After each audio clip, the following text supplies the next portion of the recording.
So, as we start today, I'd love to just get a few thoughts in the space about what resonated for us yesterday that we're still kind of chewing on or thinking about today. Are there any kind of big ideas or aha moments that occurred to you after we got off last night, or things that stayed with you that were really, really powerful that are still sort of echoing through your spirit and your heart? Ace.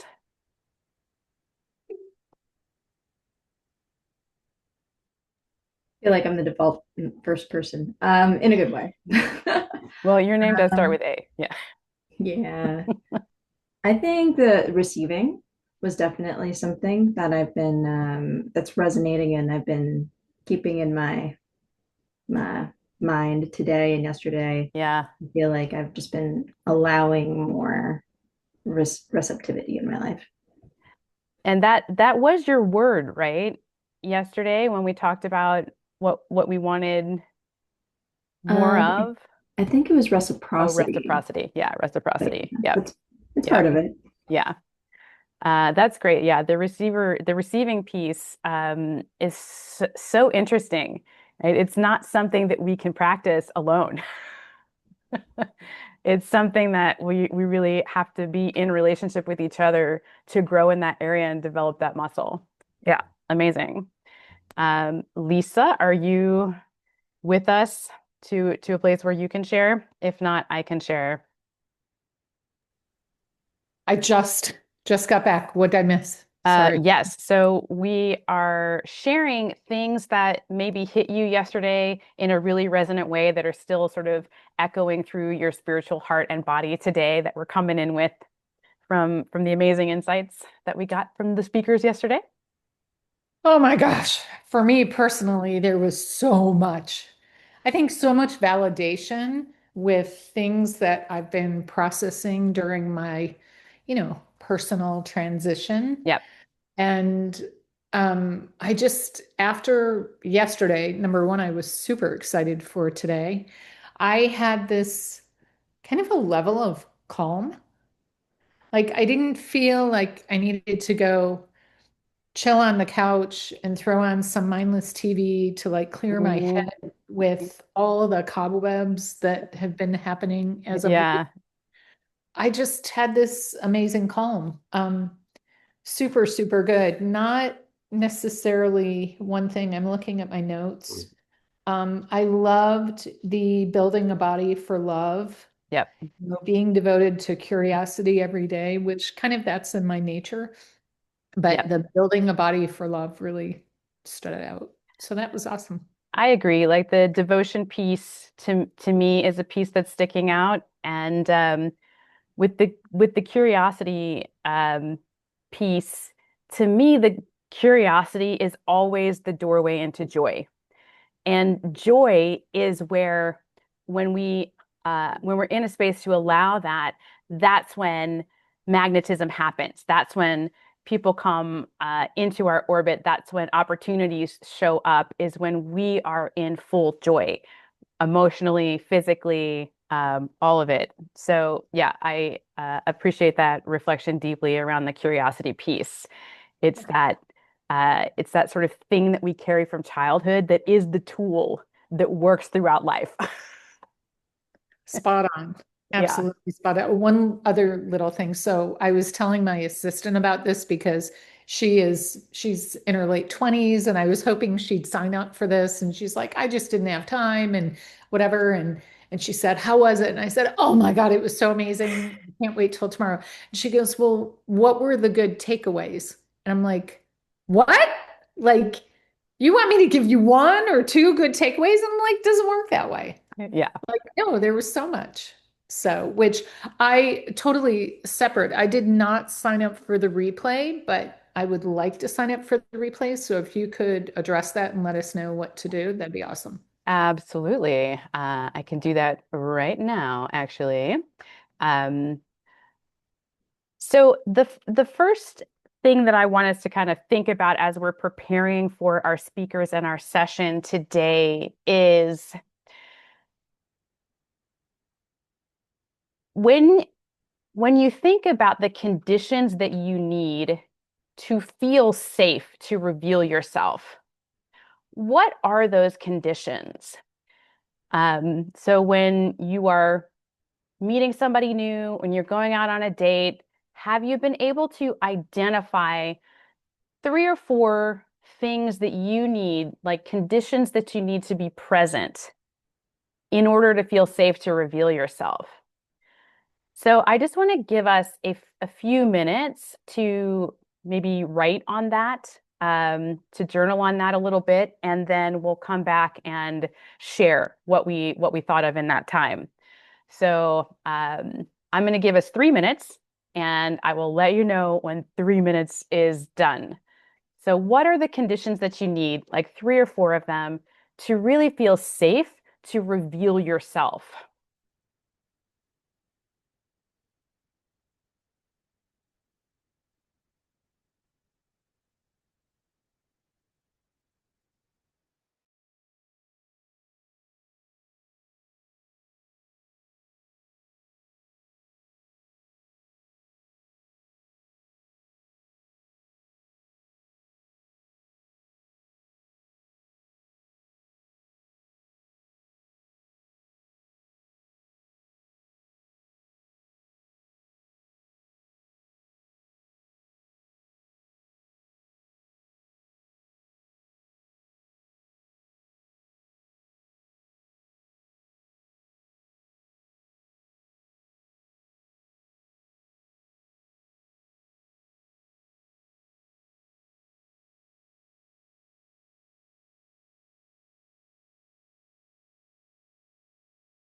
About another minute on this prompt.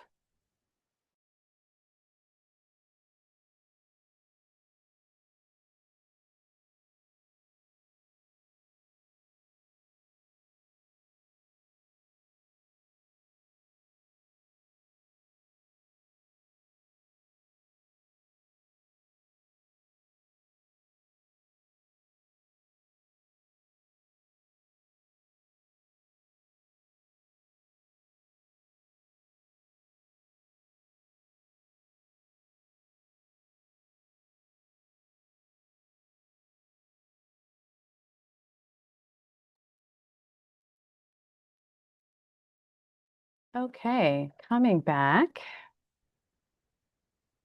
Lisa, do you want to share with us anything that you came up with? No, no, but I will.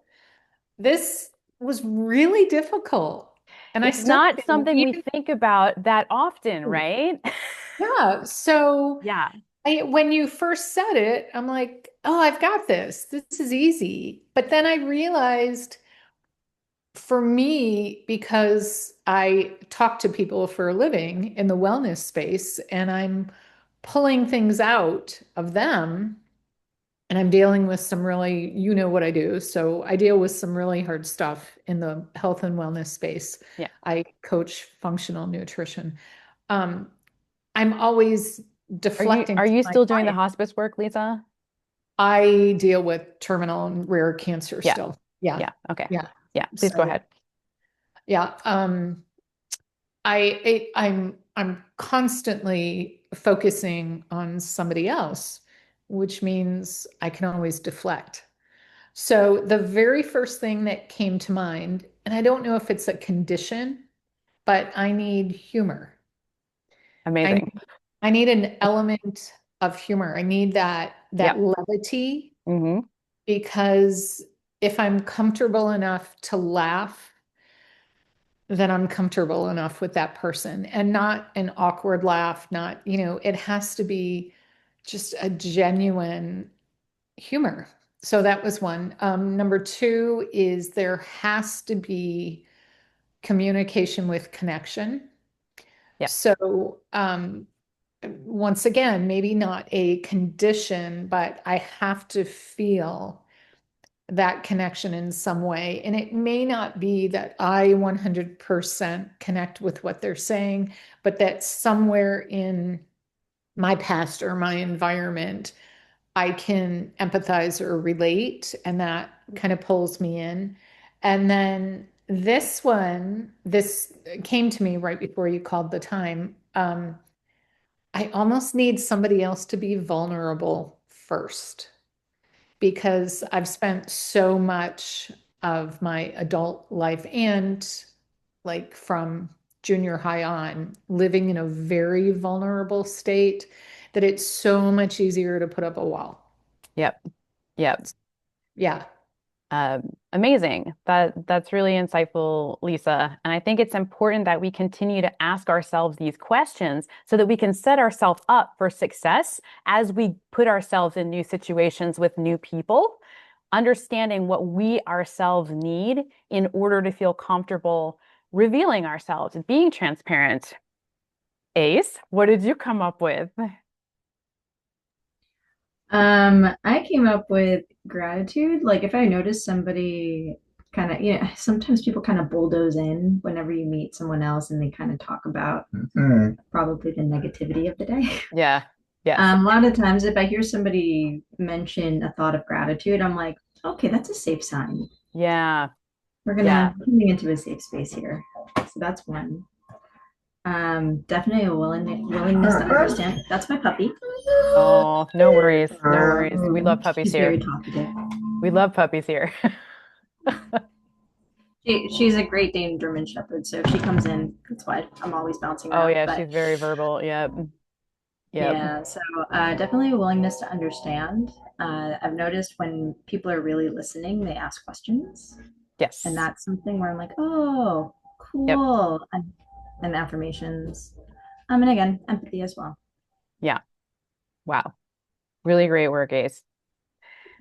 I put down that I need presence. Like if somebody's distracted or not listening, I'm not gonna feel safe to reveal myself. I also need that element of curiosity, like that they're asking questions, that they're engaged, and I'm not just like talking about myself and then they're just waiting to talk about themselves. Um, and then I need a curated space. Like I need there to be the ability to hear each other, the not moving around too much. Like we're not going from a cab to a concert to wandering around in line somewhere. I need there to be a curated space where there's quiet enough that we can hear each other, where there's stillness, not too much happening around us. So I know for myself, I'm not going to want to set a first date that is going to a concert or going to a festival or walking around a farmer's market or something like that. For myself, I'm going to want a place where we can sit and have not too much noise around so that we can meet those conditions for me to feel safe to reveal myself. So, as we continue in this exploration, I would um, encourage you to continue looking at like what are the internal things that I need to feel safe to reveal myself, and what are those external circumstances so that when I'm setting up dates, when I'm setting up places where connection might happen, I have the best possible chance because I know myself to be a person that doesn't do well with a lot of noise around and doesn't do well when we're drinking, doesn't do well when there's music. There are certain parameters that I know I need in my internal and external environment to set myself up to be revealing. So just having that in mind as we move forward. Um, and then I wanted to ask sort of a question that's going to resonate throughout our time today. And I wanted to ask it now, and then I'm going to ask it again later. And we're going to see if we have deeper insight into it. So the next question is, where in my life am I afraid to ask for what I truly need? So where in my life Am I afraid to ask for what I truly need? So 3 minutes on that, and I'll let you know when we're 2 minutes in.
One more minute.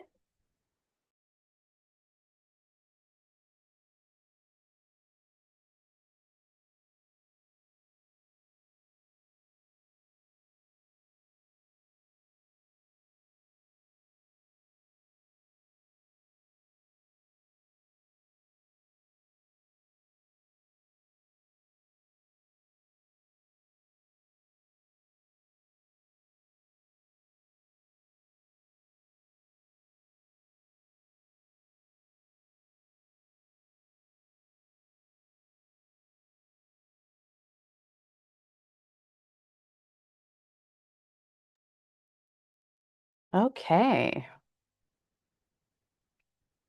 Who would like to share here? Marie, would you like to share? Well, you know what's funny? I got to the end of it and I realized the simple way to put it is I'm only comfortable asking for what I truly need from certain types of people. So it isn't always an area. It's Mm. like if I know you and I feel like we're lateral, or if you're like a student, then it's easier to ask for what I need. But if I feel like you're an authority figure, or especially like a government agency or something bigger than myself, then I'm more afraid to ask. Oh, I've also recognized that I have an innate need to please authority figures. So I get this. It's a weird thing. Yeah. Yeah. Thank you for sharing that, Marie. Yeah. Um, Ace or Lisa?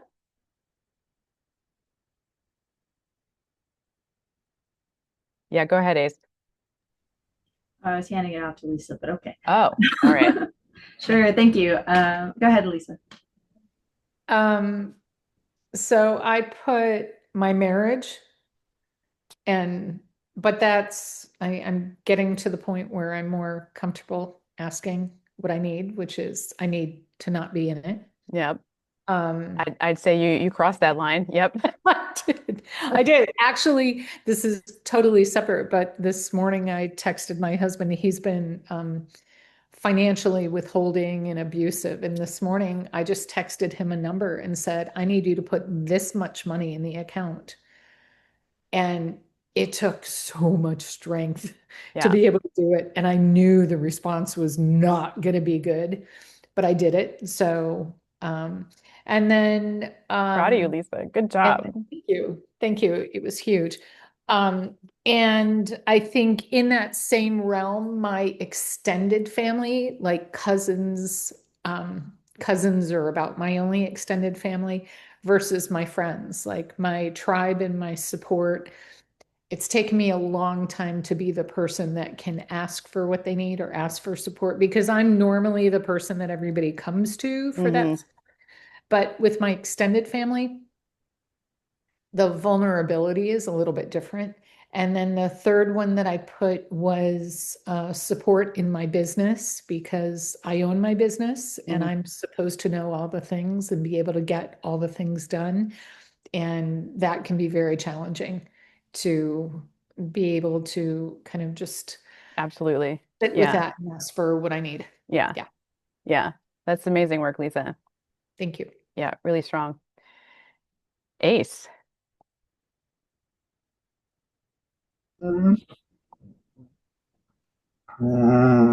Usually when this one is talking like this, like, I need you to be quiet, puppy. I love you. I think we need to see him. Okay. You wanna show your face? Oh, blur. Come here, baby. Up, up, up. There she is. Oh, what a sweetie. She is very sweet.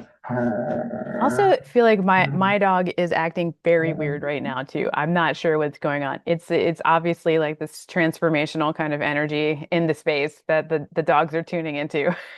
Yeah, definitely. And I know she does this. She's normally calm, but Yeah. Yeah. this. So I guess because she's feeling into the queasiness of like, when do I not, when I don't feel comfortable asking what I need.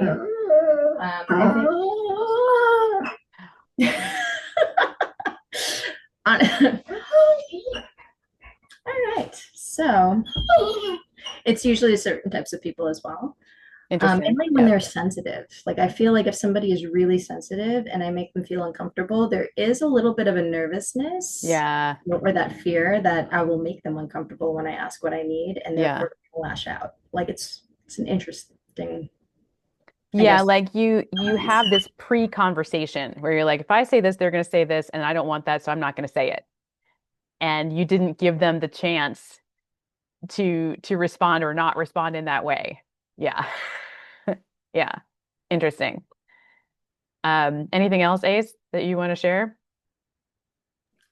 I think that's Okay. it. Yeah, All thank right. Yeah. As I was feeling into this, I seem to go to the relationship realm immediately, and it's very hard for me to ask for quality time from my partner or from somebody that I'm dating. That feels like it's too much. I might not. I'll be high maintenance if I ask for that, and I have trouble asking for someone I'm dating to match me in leading the direction of the relationship. Um, Seems to be something that they want to hand over to me, not necessarily something I want to own all the time. I would like help with that, but I seem to have trouble voicing that. And also money. I don't want to be the sole breadwinner in my relationships. Yeah. Um, all right. So, with all of that, I just want to get into a little bit of housekeeping. So, Lisa, you asked for the link for getting the recording bundles. I put that in the chat. Our replays will be up for 48 hours after the summit ends today, and then they'll no longer be available. And then I'll send out the availability to those who buy the recording bundle. So that's what's going on there. Later on in the evening, I'm going to make a special invitation for you all who've been here with me for the last couple of days. And we are going, so we've been in this place where we've been talking about a body built for love and devotion and what does that mean? And then how to lay the blueprint for a partnership that builds, together, legacy or enterprise or a foundation or whatever it is, and how we want to shape that partnership. How do we want our partner to participate in that? So where we're going today is I'm going to bring up Jules Schroeder here in a moment, who is really intuitively talented. And she's going to lay the foundation for us about how we stay in connection with our own intuition, move with our own expansion in relation with another person who is doing the same thing. And then we will end with Marie Miller, who is going to help us think about how to ask for those things that really make us uncomfortable to ask for, how to make that safe for our own purposes, and how to make that safe for our potential partners so that we can really assess values alignment on these important but uncomfortable topics. So I want to introduce Jules. I first met Jules in 2017, and that was a moment that changed the direction of my life. She has been one of the most influential teachers, mentors, and mirrors I've ever had, and I'm really proud now to call her a dear friend. Jules is a multi-passionate entrepreneur who originated the conversation of living life by your own design. She is the founder of Unconventional Life, a global community that hosts transformational retreats in stunning, sacred locations around the world.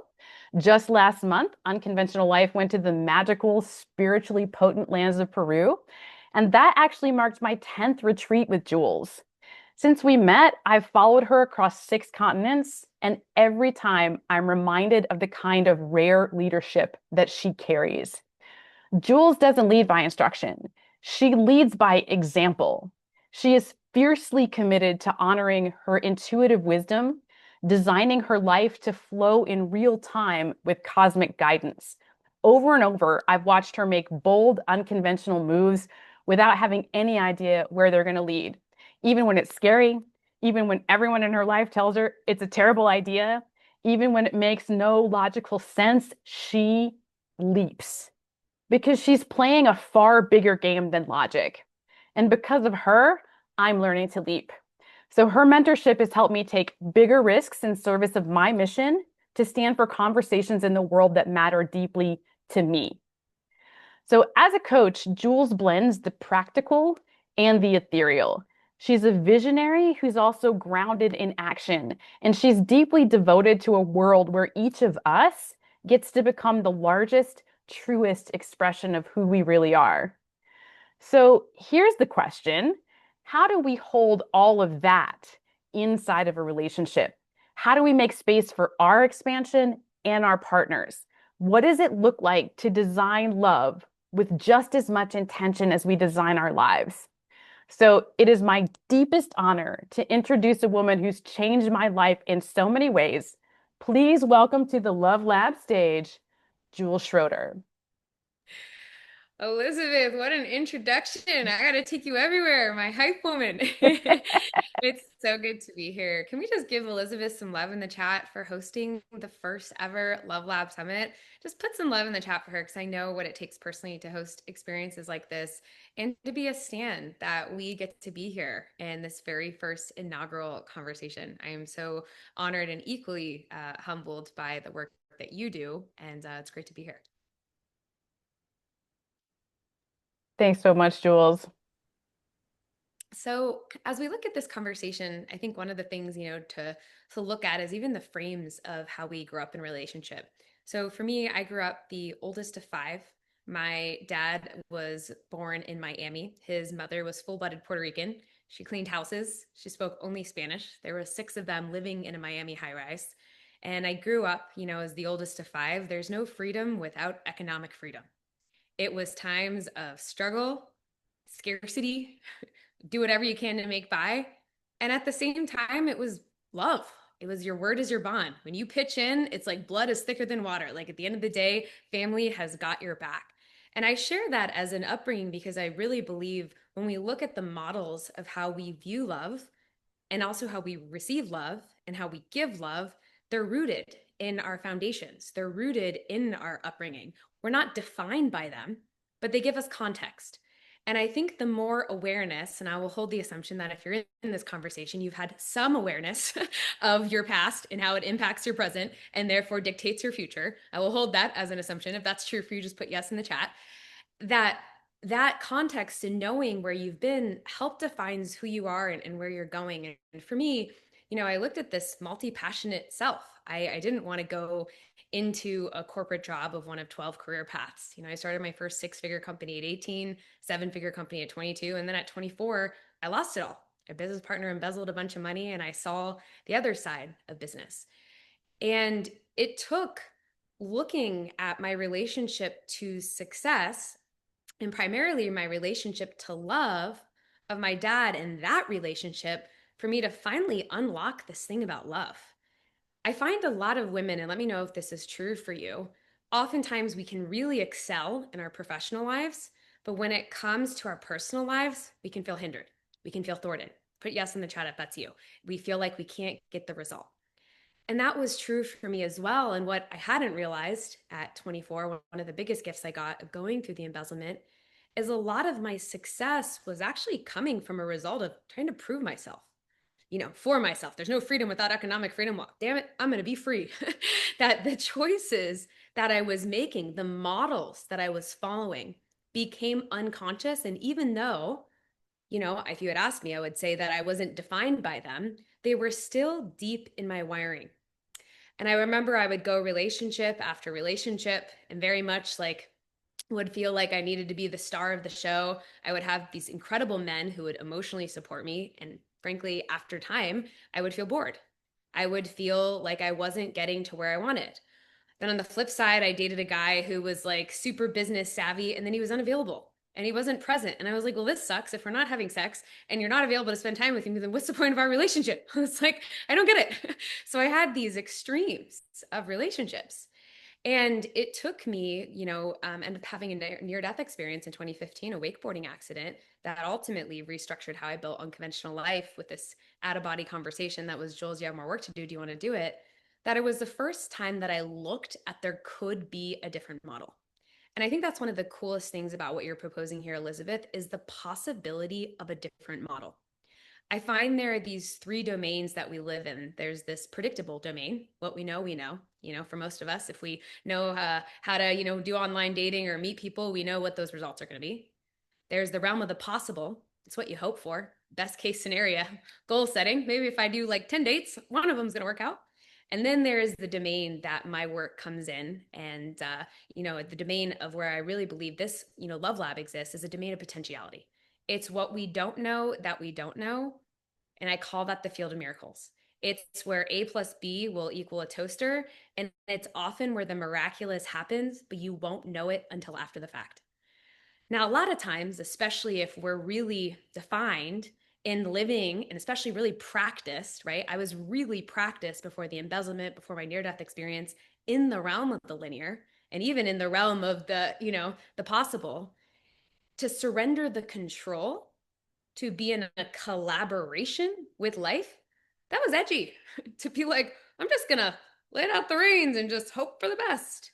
And what I'm saying isn't just hope and belief. It does practically go with action. And we'll talk about that a little bit. But I find it's really important to know, first off, what's the game that I'm playing? What's the frame that I'm in any area?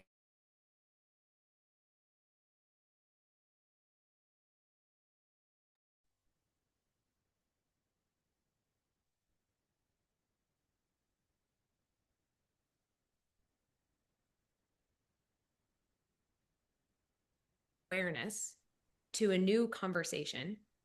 Is my internet unstable? I just got a note. Yeah, you froze for a minute, but you're back. Cool. Has my audio stayed good? We lost a little bit in the middle. Great.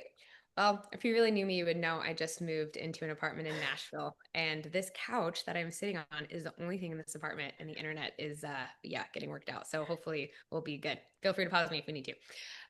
But going back to these domains, that I always like to say, in order to win the game, you got to know the game that you're playing and the frame that you're in, and particularly the relationship to it. So maybe being in this inquiry and what you do from this Love Lab Summit and what you do beyond that invites you into this realm of the potentiality.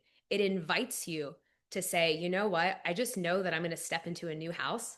I'm going to move to a new place. I'm going to do this thing just because I know what I've done in the predictable or the possible hasn't gotten me where I want to go.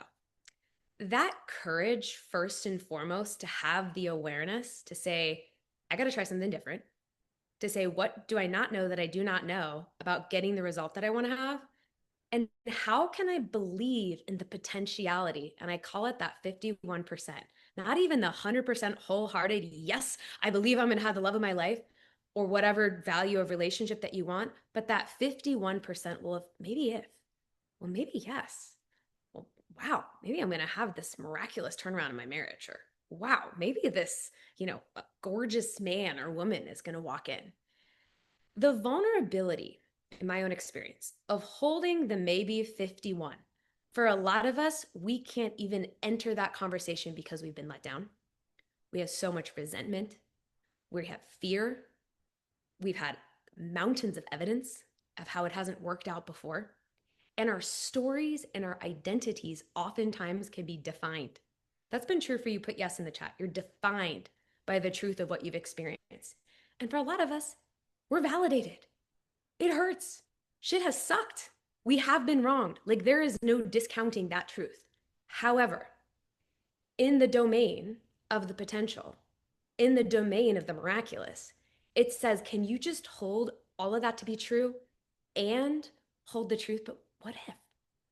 What if something epic happened? What if I woke up one day and had this whole new relationship? What if this guy, I just caught him at the coffee shop? Like, what if I was pregnant in 6 months? What if I was married overnight? Like, whatever version of that is. So, step one, if you can hold that in your life, that maybe 51%, I want you to claim that in the chat right now. I can hold the 51%.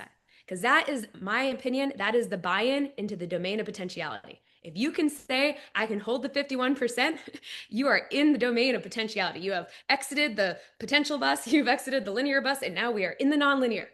I'm the domain of potentiality. Awesome. I'm loving this. I can hold the 51%. That gives us, from the realm of energetics, and I actually did this TED talk on quantum time, the energy knows no difference. It's our human's mind that puts significance on possibility. So energetically, as long as we are slightly above neutral, it's almost the same as if we're at 100%.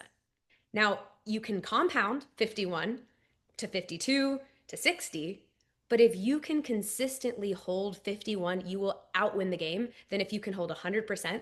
I look fabulous, people are looking at me, things are going great, and then you're back at zero a week later. If you can consistently hold 51%, that's all you need to practice being in this domain. For me, I've seen this play out in my relationship many a times. My partner and I first met 11 years ago at an open jam night for musicians. I'm also a musician, and we saw each other across the room, and he came up and started dancing with me. He ended up kissing me before he ever said hello. I was like, damn, this guy's bold. I was like, this is totally hot. And we went on a couple dates, and the timing wasn't right. He was freshly out of a 7-year relationship, and I proceeded to live my life in these series of relationships. And flash forward, it was maybe about 6 years ago. I bought my first house with the guy that I thought I wanted to spend my life with. And we moved in, and nothing was wrong, but nothing was right. It felt like a flat 6. I felt like the intimacy, our connection, if I continued my life this way, my overall vibrancy was like 0. We were like not at 51%. I was like holding the maybe 40 on like a good day. But I didn't know what I didn't know now that I knew then. I made a decision to transition out of that relationship, and my now partner and I ended up reconnecting during COVID. Friends dared us to dance in the kitchen on Easter. It was the second time we ever danced. My body remembered everything. He caught the look in my eyes. He came in, closed the deal, and we've been together since then. And our relationship has been a real testament of potentiality. Just when I feel like I know or I'm going to control what I want, it doesn't work.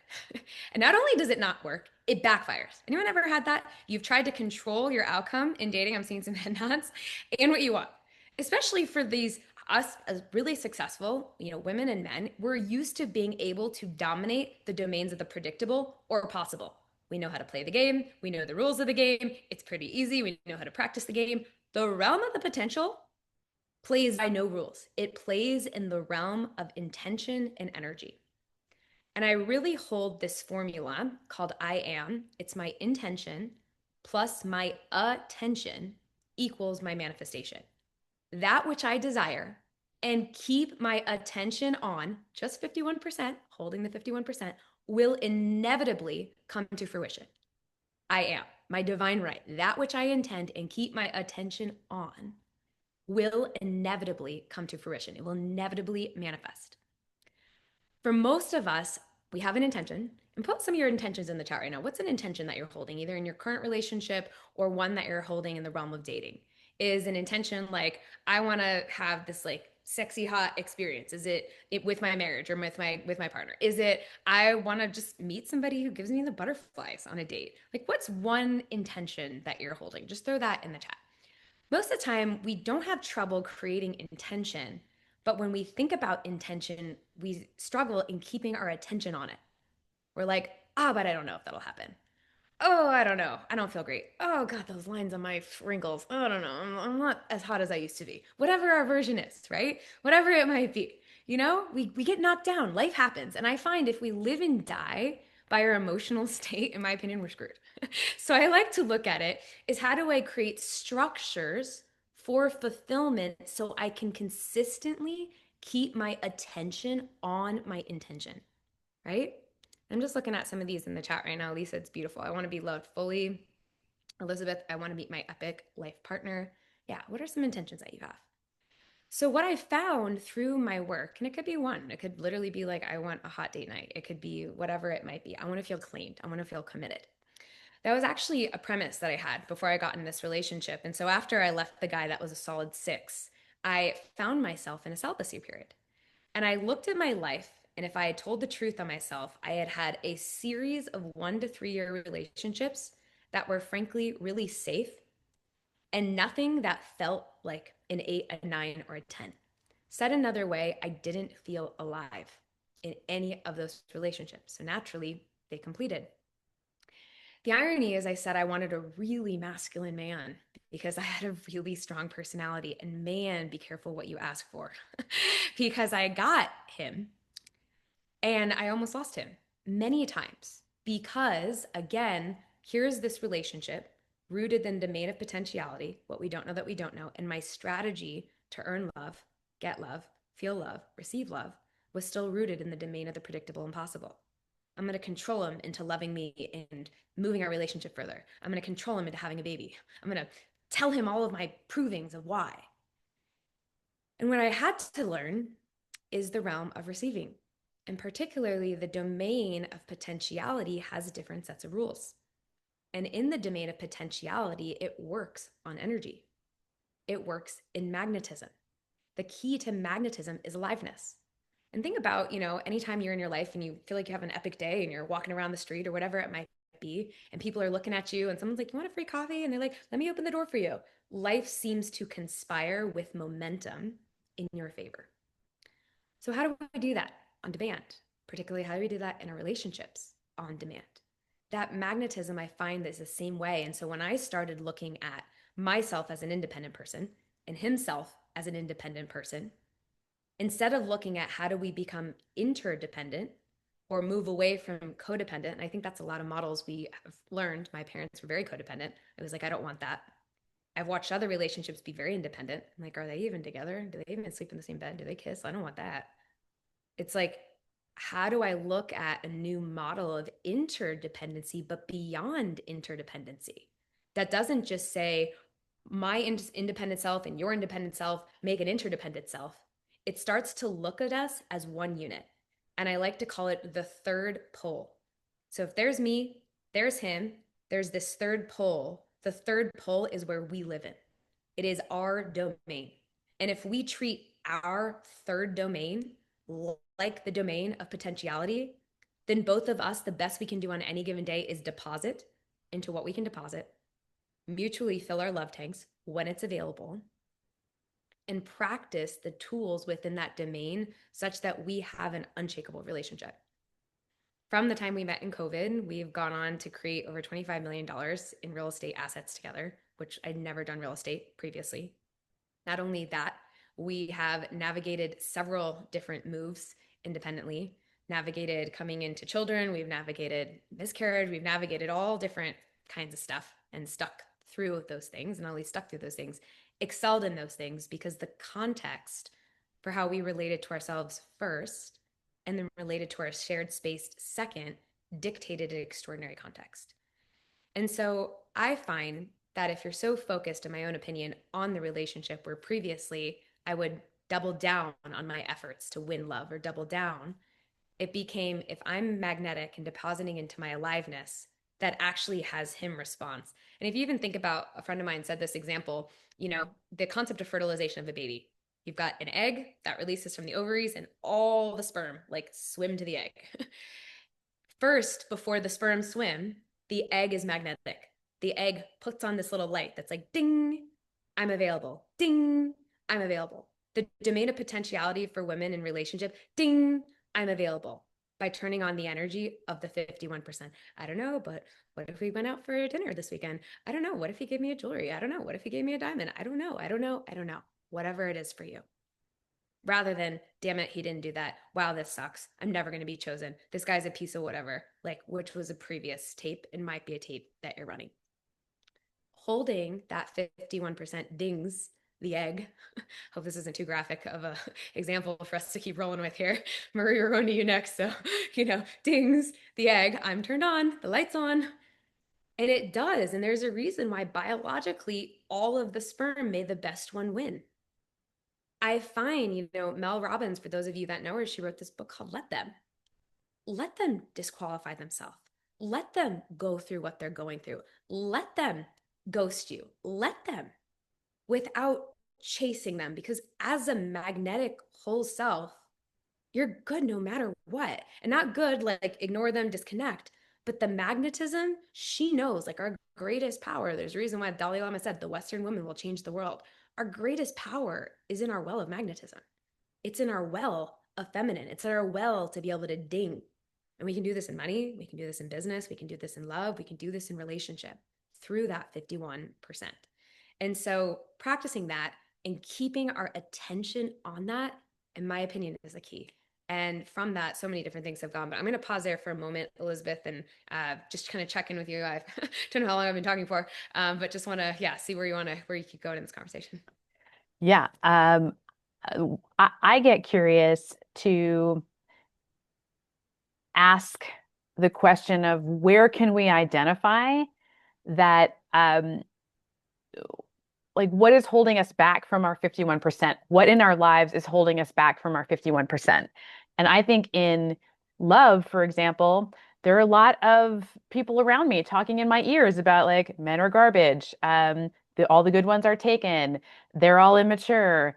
Women are gold diggers. All this stuff that's in the space. And so I get curious, if we really do an excavation of our own lives, what are the conversations that we need to turn off in particular realms of our life, in love, in money, in business, wherever, to maintain the 51%, so that we can wake up every day and think, yeah, it's possible, but not if I listen to you, not if I'm, bringing in, for me, I think I watch a lot of news. Not good. I need to not watch the news because it makes me feel like there is no 51%. It brings me down to like 20%, 15%, 5%. There are a lot of conversations about relationship that I need to tune out because it brings down my ability to hold 51%.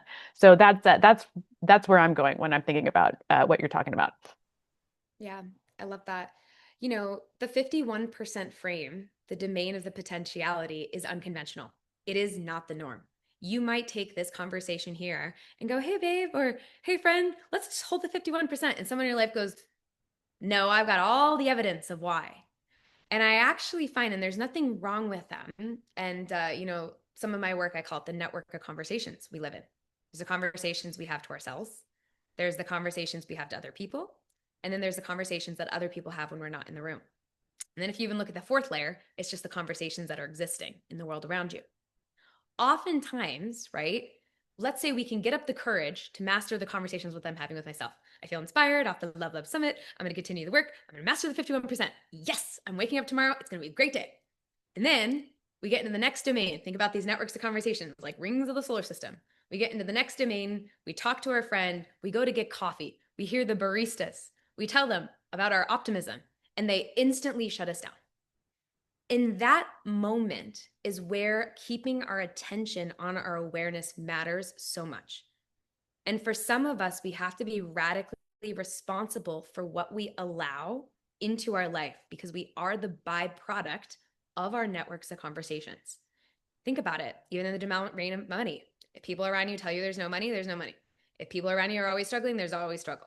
If people are telling you this, flip side, wow, money's happening easily. Oh my God, I'm having the best day of my life. Yes, I look fabulous. Like attracts like. And having some of the courage, and this might be something you practice from this Love Lab Summit, if the game is bigger than the networks of conversations you're in, hold the game sacred. If the game is, I'm going to have the love of my life and I want it to be miraculous and it can happen fast.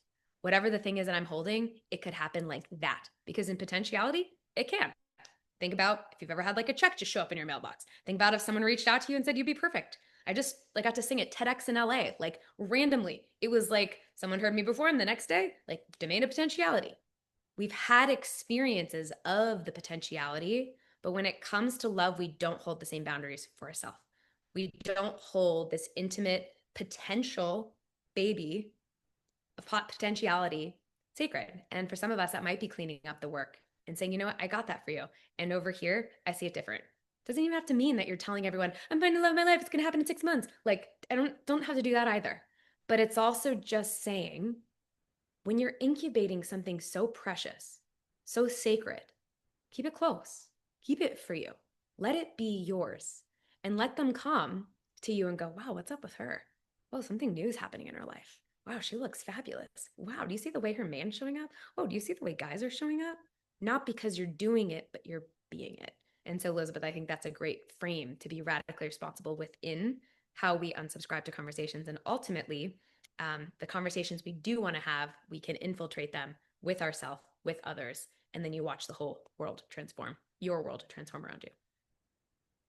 Yeah, amazing. And I think the other point to kind of bring out is for those of us who are not familiar with this framing of linear time versus nonlinear time, um, is like have you ever had a single friend and you haven't talked to them in a few months and then you call them up and you're like, hey, what's up? And they're like, oh yeah, I met this dude and we're in this really serious relationship and he just asked me to be his fiance and like 2 months have gone by. Like, what happened here? And I think sort of part of your magic, Jules, is that you play in this arena of nonlinear time. You make these sort of unreasonable requests of your life. And just to give some context for that, we just went to this unconventional life retreat in Peru that Jules was leading. And she got the inspiration that in the middle of the retreat, she needed to take a group of 40 people and move locations from the mountains down to the Amazon jungle in Peru. So we did it, and it was a fantastic. It's exactly what the retreat needed in that moment. It was an absolutely unreasonable request. In linear reality, nobody does that, but Jules said, "No, I got the intuition, and I'm going to follow it." And I think that this is also part of being in this 51% is like, yeah, maybe it's unreasonable, but sort of making this distinction between doesn't matter because in nonlinear reality, anything is possible. Yeah, absolutely. And I think to that point, having the structures for fulfillment for these conversations is paramount. If you don't have teachers and mentors and friends in your life that can have these conversations with you, then create them. And I am literally the byproduct of containers, both paid and unpaid, that I have said yes to, that I continue to, whether it's in my music, whether it's in my relationships. But it takes even conversations like this. And Elizabeth, you're such a great example of it in your work, in your public speaking, and the coaching and development work that you do. Like you are someone that stands, you don't see the red tape. And you're someone that stands for the potential. And I think that's so important that if you don't have those structures, align with the structures for the people that are having the conversations you want to have. And, I think that's how real transformation transpires. So. Awesome. I want to open it up to anyone who has a question or a comment or an aha, anything that you'd like Jules to speak into.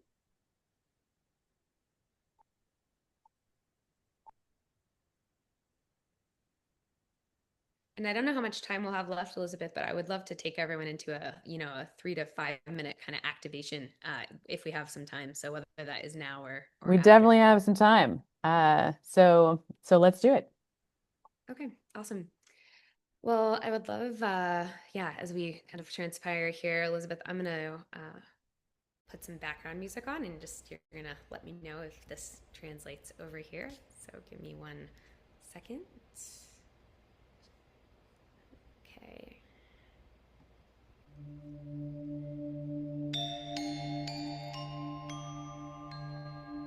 Okay. Can you hear That's how perfect. it's Yeah. and you can hear my voice with the background music? Yeah. Okay, perfect. All right, everyone, well, go ahead and close your eyes for just a moment. Maybe stretch your arms out to a T. Relax your head back. Feel your chest begin to open. Relaxing in your belly, and just take a big breath in. And a big breath out. Relax your arms down by your side and feel your feet anchored into the floor. Imagine you have strings from the balls of your feet pulling you down through the floor, down to the earth, down to the core. Feeling this connection to infinite wisdom, infinite earth, infinite rooting, infinite grounding, and breathing this feeling through your feet all the way into your hips and breathing it in and breathing it out.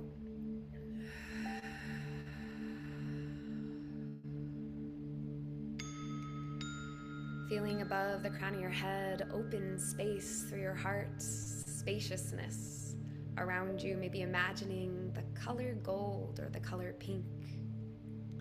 Feeling this relaxing, warming, clarifying, crystalline energy.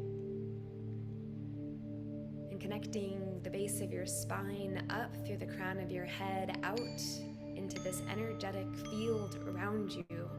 Feel your energy begin to turn on, awakening your light for business, opening up the potentiality for magnetism, feeling more expansion becoming available,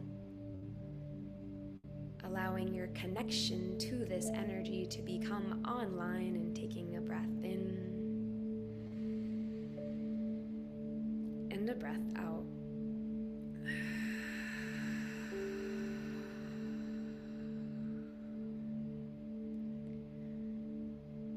Imagine here there is a bubble, and this is no ordinary bubble, but it is a time-traveling bubble.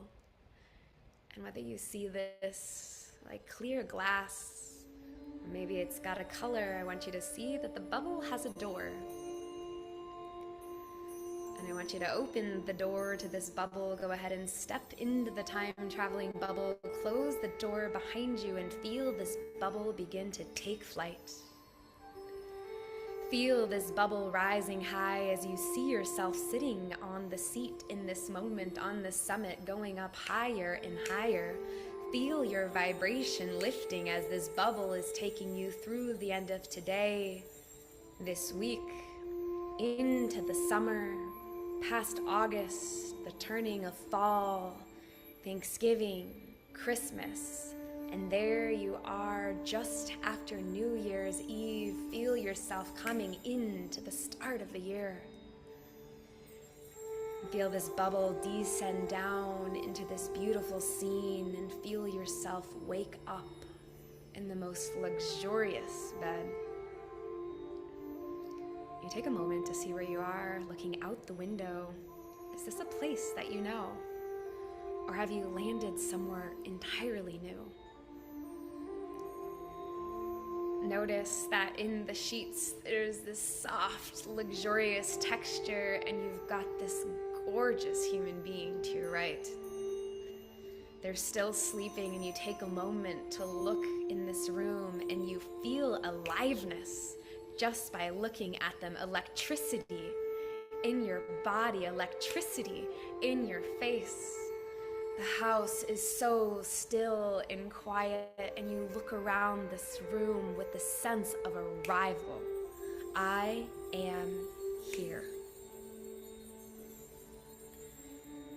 And Feel yourself skip outside the bedroom into the kitchen. Maybe you're on a trip somewhere, or maybe you're in your home or somewhere new. And there's something different about you. There's something different feeling chosen, claimed, admired for yourself. And I want you to see a floor-length mirror in front of you, and you look at yourself in the mirror, and even though you might have just woke up, you're radiant, you're glowing. And you find yourself having this daydream of, I never believe what's happened. Wow, the last 6 months, I'll never believe what's happened. I met this guy who just randomly, God, this relationship just shifted. I just never believe what's happened. And I want you in this moment to allow yourself to daydream. You'll never believe what's happened.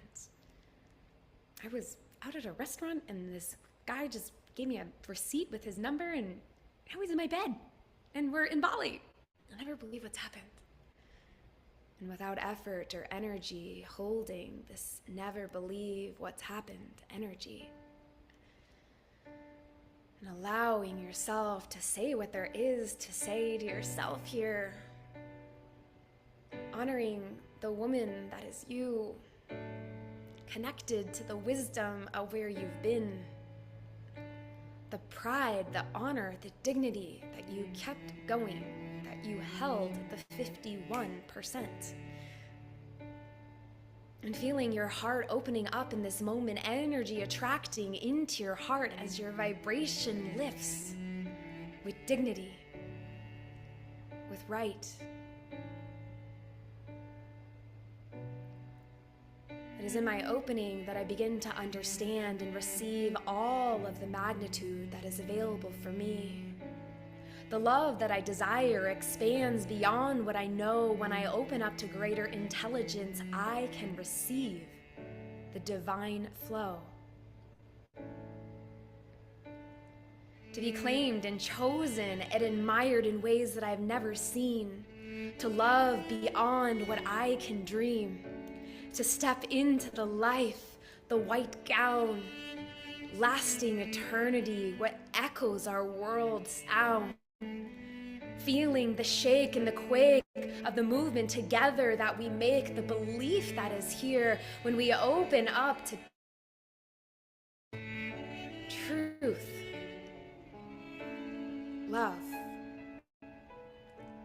received in this moment and alchemized in our belly and our heart, pulling down from God. It's just beginning to start. That when we come here in a few, because the yearning,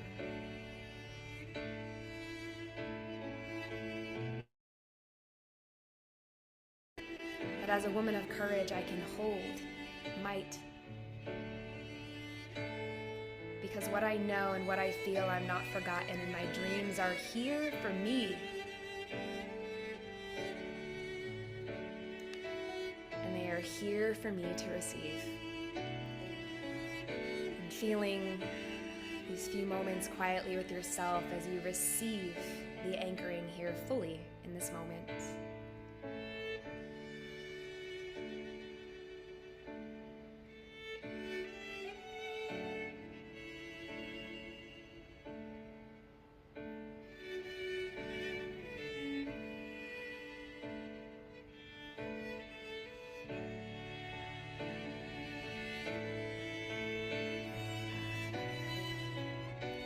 Connected to yourself, maybe even allowing a smile to come to your face.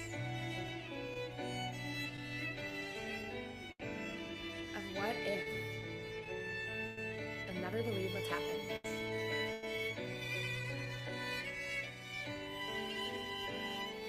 As a now, not a someday, as a today. As a today.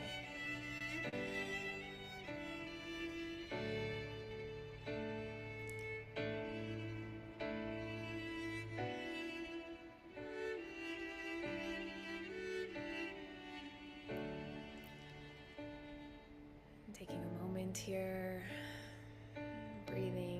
this feeling all the way in and all the way out.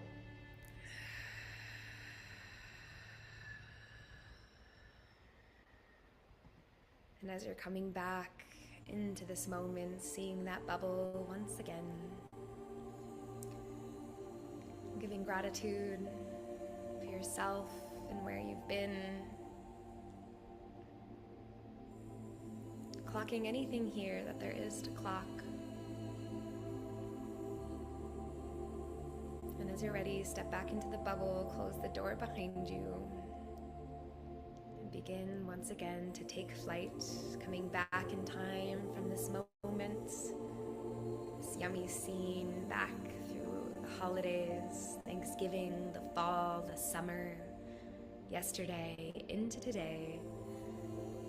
And in just a moment, preparing to open your eyes, activating a new vision, a new timeline for you.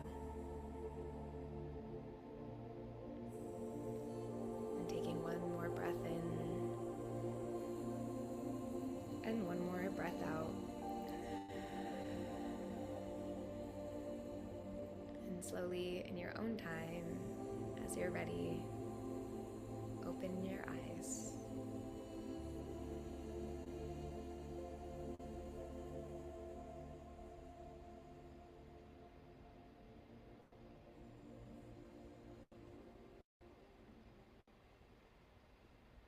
Wow, that was powerful, Jules. Thank you so much.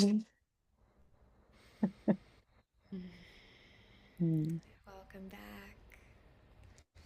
Yeah, if anyone feels called to share anything, you don't have to, but if anyone feels called to share anything, either a detail that you saw or something that you felt, we'll open it up. And then I think I'm just at time, Elizabeth, so. I'll go. Yeah. That was incredible, especially the stepping into the bubble and closing the door and drifting and like trying to see everything. Like I just wanted to absorb. I'm gonna get weepy here. That's allowed. Yeah. Energy, Yeah. emotion. Yeah, I wanted to absorb everything. And I live kind of in paradise. I'm in San Diego, so it's beautiful here. But I just kept seeing everything brighter, so much more green, so much more color, almost like oxygen was colorful and in front of me. And then at that stopping place, that resting place, I saw myself surrounded with people and embracing people that I had never met before. And just, oh my gosh, Jules, so powerful. Thank you. I almost didn't want to get back in the bubble and close the door. And when you said that, I was a little resentful. I was like, no, I'm not done here yet. Like I want to stay in this place. I don't want to go back. And then I realized the journey back could be just as beautiful. So thank you. That was really awesome. You're welcome. It's beautiful. And you have now brought where you've been into where you are in this moment. Yeah. It was incredible. Yeah. Awesome. Ace, anything you want to add or share? I think you calmed my dog down, which is a feat. Um, it was definitely incredible. I was like, oh, a place I've been, and then it's semi turned into a place it wasn't, or that I haven't been to before. And then I was like, maybe this is home. Maybe it's vacation home. Who knows? But I really enjoyed that. So thank you very much. Yeah. Awesome. Thank you. Well, thank you so much, Jules. That was phenomenal, and we all really appreciate what you brought here to the summit. And so everyone, please give Jules a sign of gratitude. Thank you so much, Jules. Love you so much. Yeah. Yeah. So good to be here with y'all. So in this new timeline that we find ourselves in, I want you all to just take a moment and think about 2 or 3 things that you touched in that vision that you want to carry with you as anchors. So just 2 or 3 things. For me, I felt this really amazing sense of worthiness that was just felt warm all over. And I felt this amazing sense of safety, like contentment and safety. And those are 2 things that I'm going to carry with me as anchors of knowing when I feel that out in the external world, proof that I am in this new timeline, proof that I have jumped into this new timeline where I am directing what happens, where I am not at the mercy of what has been. I am in the momentum of what I am creating. What are you going to take with you, Lisa? I wrote down, I was working on my third, but I wrote down safety. So Yeah. I resonate with what you said.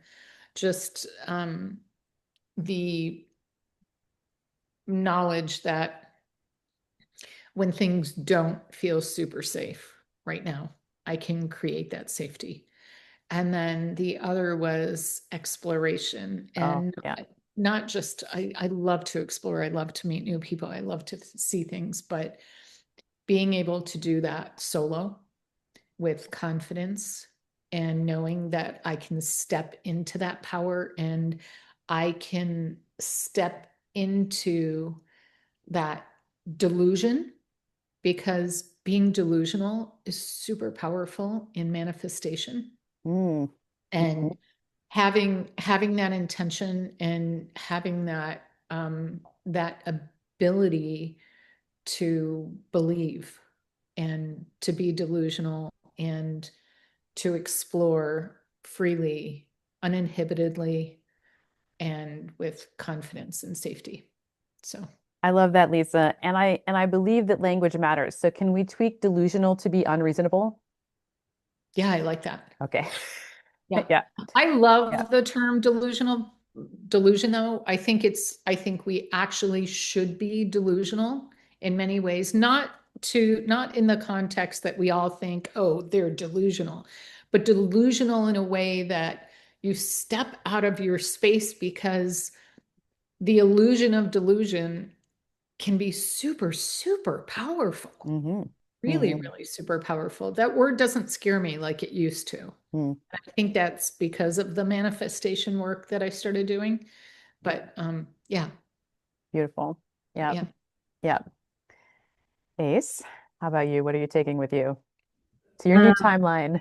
New timeline, there was a sense of serenity, Yeah. and I loved that. Yeah. And also just a warm affection at home. So those are going to be my Your, anchors. your your anchors and your touch points. Yep. So when you go out in your lives and you feel that, when you feel the serenity and the calm, when you feel that sense of safety and home, that's how you prove to yourself that you are in this new timeline, that the 51% is where you're living now, that that is the realm of potentiality in the field of miracles for you.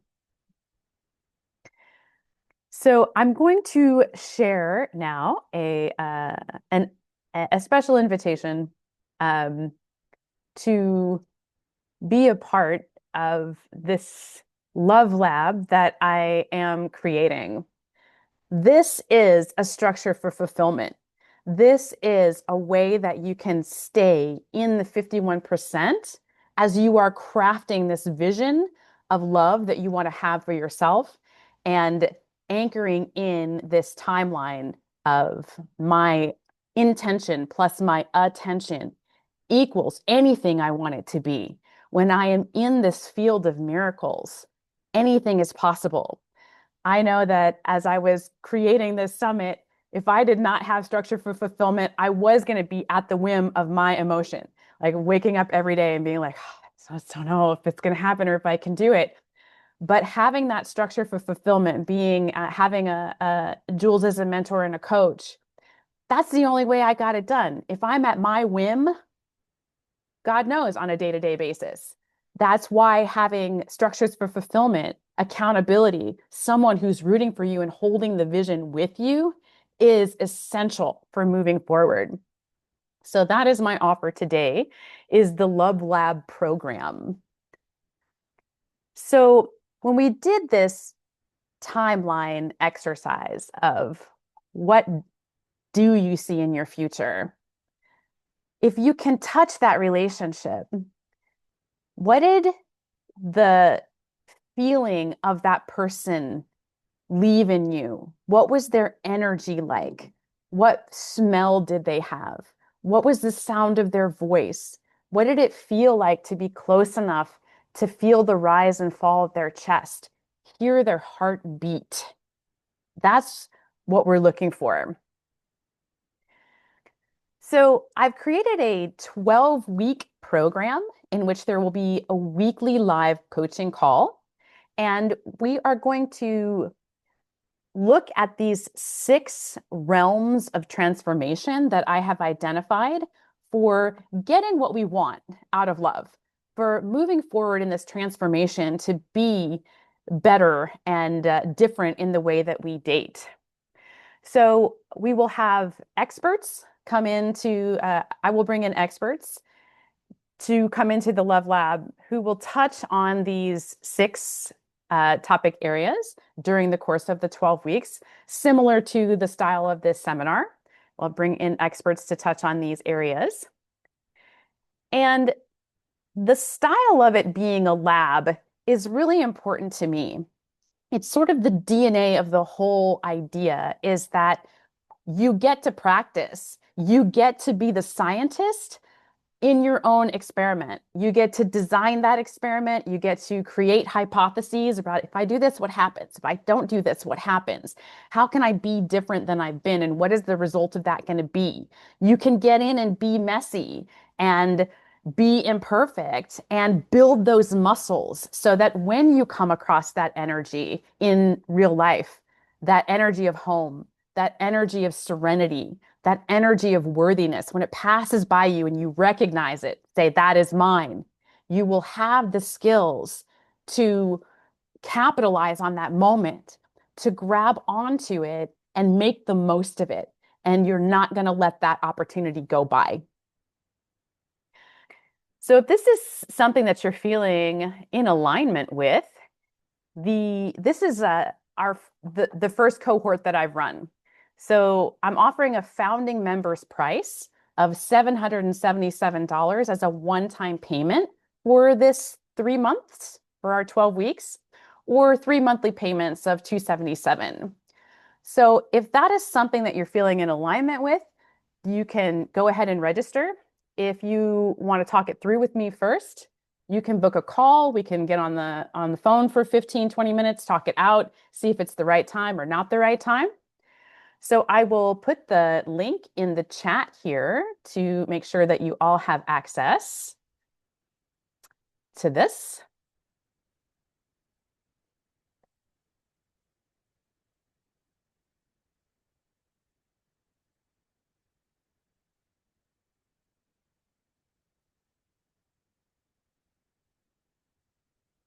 And now we are going to start to bring all of these threads together and come in for our final talk and our final speaker. So I would like to take this moment to introduce Marie. I first met Marie Miller 3 years ago at Unconventional Life Fiji, which was one of Jules's beautiful creations. And what began there has grown into a really meaningful friendship and a series of collaborations. Marie has a singular capacity for energetic awareness, whether it's in the subtle stirrings of the spiritual realm or in the wisdom of the natural world. She reads and responds to energy in a way that very few people can. It's not just a skill, it's a gift. And it's one that she teaches to others through her cohorts on theta healing and psychic development. And in recent years, I've watched Marie turn her focus towards new frontiers. She's now helping women leaders master the art of boundaries. And this is a skill that she herself learned the hard way through her own personal trials. So what she brings to that conversation is not just theory, it's earned wisdom. And that is the most valuable kind of wisdom. Marie's gifts aren't always easy for the world to understand. They don't fit into neat boxes. But she doesn't dilute herself to be more palatable. She stands in her truth, fearlessly, unapologetically. And she serves from that place with humility, integrity, and grace. Marie also brings a deep background in conscious kink, which makes her an expert in one of the most vulnerable arenas of all, asking for what we truly want and need. She knows what it takes to create safety for herself and for her partners, to reveal those innermost desires, and to meet another person in that kind of truth. And today, she's here to share that wisdom with you. She's a phenomenal coach and an even more extraordinary friend. So it is my honor to welcome to the Love Lab stage, Marie Miller. Oh my gosh. Yeah, Jules is right. We just have you following us everywhere. You give the best introductions ever. You deserve it, my friend. And you really, it's been amazing watching you develop the Love Lab over the last few years. I know it's going to be amazing, or it already is amazing. Oh, thank you, So, Marie. to it. All right. So before we even get into my talk, I actually want everyone to do a little bit of an exercise. I want everyone to think about your favorite body of water and just write it down. It doesn't have to be a specific one. And then you're going to reflect and you're going to write 3 words that describe why you like that body of water.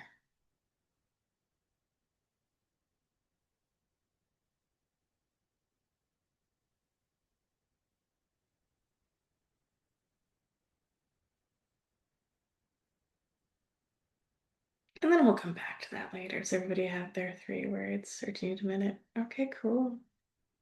So I'm gonna tell you a story. Oh, wait, in a minute. People are right. So I come from a really small town in Iowa. There's like 250. And small towns are weird. This is before the internet and everything. And I remember in second grade, St. Patrick's Day fell on a Thursday. And the most important thing to do on Thursday is you have to wear green. Otherwise, you get pinched and you get harassed. But there was this weird thing about this small town. Very strange thing. For some reason, if you wore green on a Thursday, you were horny. And that was the worst thing ever. So, second grade, St. Patrick's Day is on a Thursday. So, I have a conundrum. Am I going to be like non-consensually pinched all day? Am I going to get like, people coming up and messing with my body? Or am I going to be called the worst thing ever for a second grader, horny? I'm pretty sure I just went with the green and went, but I don't remember. The reason I bring it up, that's such a weird conundrum to have. To be that young and to have this baked in your society belief that being horny was a bad thing. It was literally the worst insult. And so when it comes to when you finally meet your person and you're thinking about taking your clothes off, if you're baked in the society where you're not even supposed to be horny, like how do you even navigate that? So I want to talk about like how do you navigate talking about sex when you're in partnerships? Because it's really one of the few things that we don't really grow up, at least in the US. We don't always have a great education in talking about sex. Especially I know a lot of people are doing like, just don't talk about it, right? And our parents don't talk about it. And I was raised with a lot of fun things like, oh, you shouldn't even like call a boy. Like you should never make them first move, all sorts of things. I was also really lucky to somehow end up going to a ton of church camps where we talked about sex. So I'm one of the few people who did get a good education in it. That's just because of how my life turned out. But there's a lot of reasons why we don't talk about it. Um, a lot of it's going to come down to your fear of rejection, shame, judgment of yourself or others. But the fact that we don't talk about it is what really causes a lot of problems. I was in one program and there was a couple, an older couple, and they'd been married about 50 years. And it was a program around sex. And they had discovered through the program that they had spent the last 50 years performing the same intimate act over and over and over again. And neither one of them liked it. And it took them 50 years to figure out that they could just stop doing it because it wasn't bringing anybody any pleasure and they were just doing it out of duty, right? And since we're all women here, I did ask Jason like what the make or Elizabeth what the who was going to be in the room. Because also too, as women, we have all these other different layers when it comes to sex, right? There's terminology in our history, things like doing your wifely duty. So for some of our mothers and grandmothers, sex wasn't a choice, it wasn't a fun thing, it was what you were supposed to do. But we're in a different space now. So how do we go about talking about sex? Um,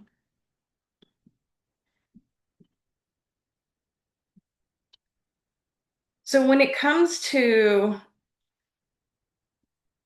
when it comes to sex and things like that, in college, I had this whole metric of how soon I would sleep with someone. I don't know if anyone you have, how many of you think about how quickly you sleep with someone when you're dating, right? Um, but I would have a whole list of things about how, when, and why I would. And it was usually based on how well do I know the person, how many other friends do I know, and also how do I feel about the person. And I was very Virgo about this, right? One of my main beliefs when I was younger is that if someone was a keeper, I would hold off longer so I could develop the relationship. And I still am a believer in, but everyone's going to do their own thing. And so you're always going to start whenever it's appropriate for you. But I still am a believer to some degree, of holding off for a little bit just to make sure that you know what kind of a person they are. So when it comes to actually having the conversations, the first thing you want to do is you want to make sure that you're talking about sex in the right setting. So not waiting until you're drunk or in a bedroom or a shirt's coming off, but to sit down in a place where you're both sober, your clothes are on, a cafe over brunch is really good, and where it's a low pressure situation and it's not about to happen anytime soon. Because that way there's no pressure to say yes or no about anything. You can have a more honest conversation. And it's also something I believe that you should bring this up in person instead of doing it over text. All right. But before you even have the conversation, the most important thing is to understand, what do you even want when it comes to sex? How many of you have taken time to think about who you want to be as a sexual being? Right? A lot of times, yeah, a lot of times we just go with the flow, especially when we're younger. And we don't always think about like, who do I want to be? How do I want this to look like? So I have some things for you to ponder. Right? The first is, it's a pretty basic question, but who are you even attracted to? Right?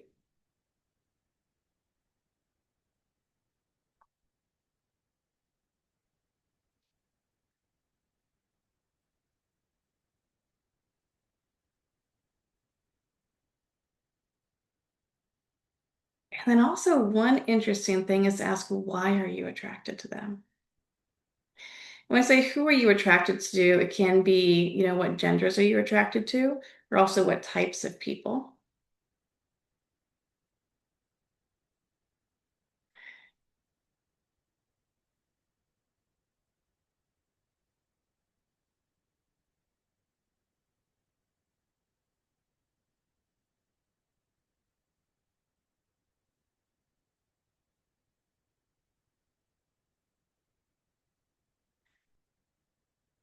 Because I know one person I decided I need to call in a very, very masculine man to make me feel really safe, and it wasn't what I needed at the time. So sometimes even looking at like, what am I trying to call him? Am I calling in the right person for me for now?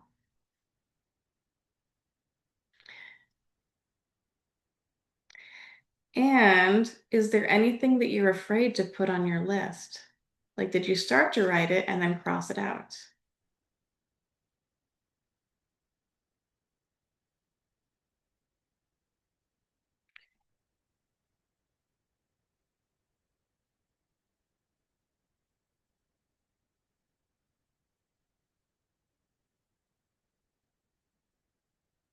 All right, does anybody have anything that's showing up that's kind of an aha moment for them so far? Okay, okay, that's an easy one. So then once you know like who you want to be with, the next question is, do you want to be seduced or be the one being or seducing the other person? Like which end of the equation do you want to be on? And the answer could be both.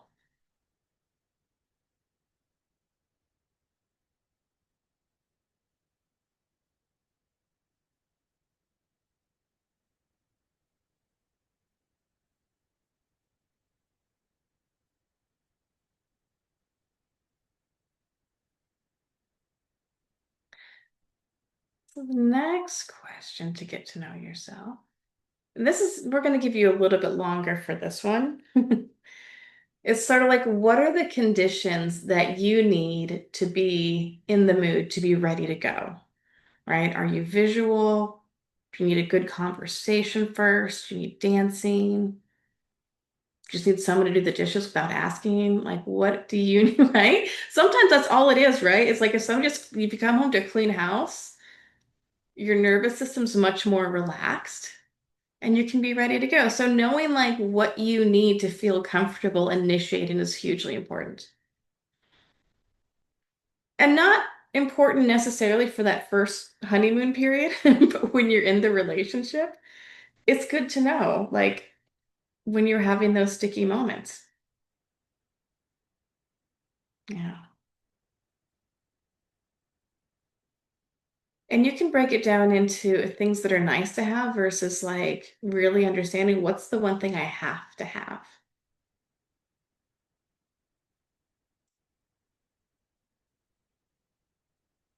Because for me, it's not a specific thing. It's a feeling in my nervous system. I have to be regulated. Versus there are some people who use sex to regulate their nervous system, right? So knowing which end of the spectrum you're on.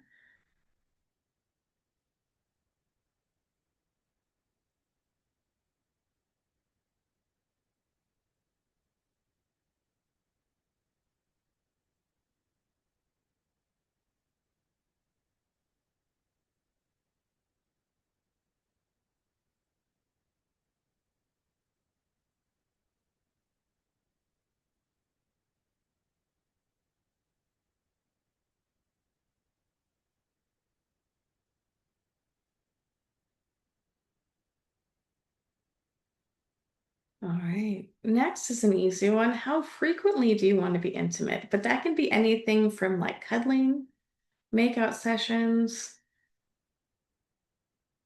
to full-on intimacy. How often do you want to be physically with your partner?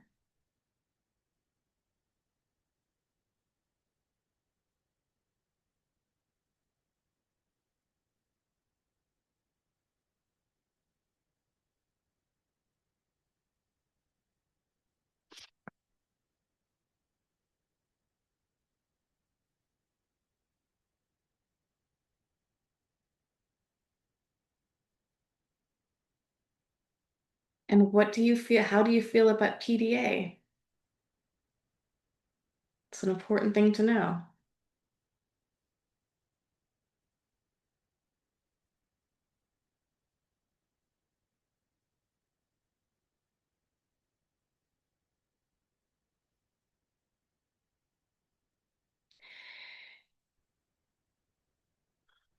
And also getting into it's good to have a good understanding of what acts do you actually like versus what are the things that you've experienced with other people that you fall into versus do I actually like rim jobs or blow jobs, right?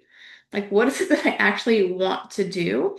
And what are the things that I'm absolutely do not want to do? What are my hard limits?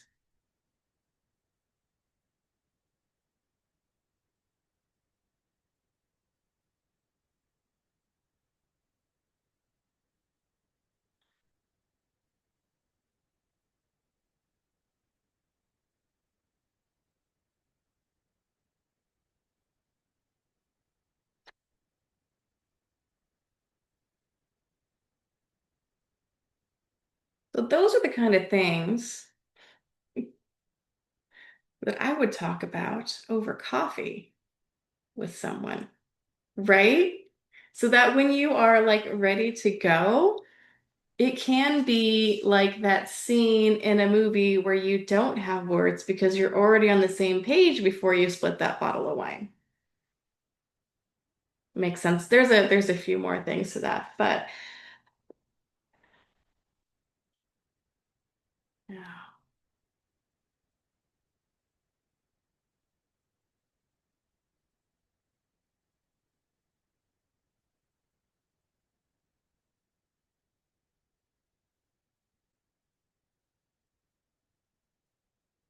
The other interesting thing that happens too is when you're going over these things, the potential of what could be possible, because that's the only way to approach it with someone. It's like, what could be possible if we were to be intimate?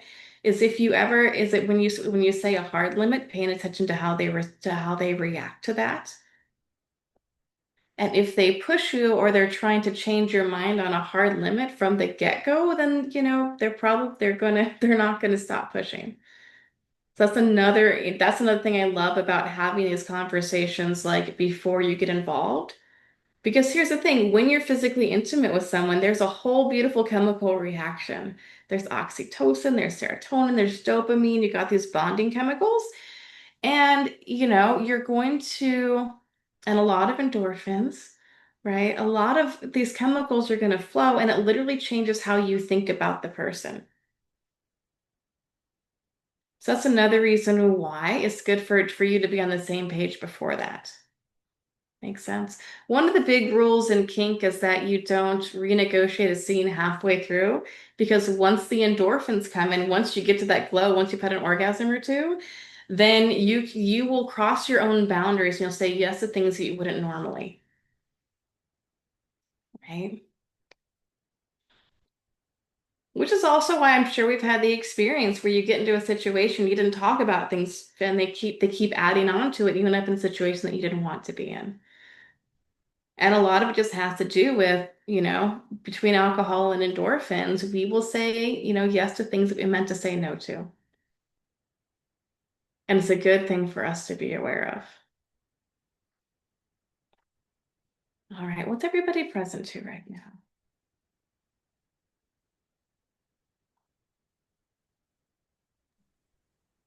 I had an aha moment when you said that thing about nervous system regulation, that when I'm with a partner who has sex with me to regulate their nervous system, that's when I end up feeling unseen and used in the sexual Mhm. experience.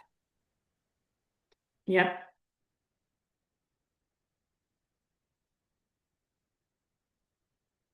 Yeah. That's amazing to notice. Yeah, it does. It feels a lot different if they're literally just with you to calm down or to process something. It feels a lot different. And I'm pretty sure they didn't tell you about that beforehand. Like, I just need to fuck this out, right? Because it's different. It's different when you Yeah, consent and you know that's what it is, right? But they don't say that. totally. No. Yeah. Exactly. Yeah. Yeah. If that's something you need every now and then and we're upfront about it, yeah, maybe that's not a hard limit for me. But if I'm just the most convenient thing around when you need to fuck it out, that feels terrible. Yeah. Yeah. And that really is one of the biggest problems we have in modern dating, especially with the apps, is like people not being honest about what they really want. Because here's the thing, there's plenty of people that want exactly what you want, but there's so many people that are not being honest about it. So, yeah. Ace, anything that you have to share? There's a plane just flying overhead. I'm sorry, I'm in LA too, so we're just adding Yeah. to the fun noises in the background.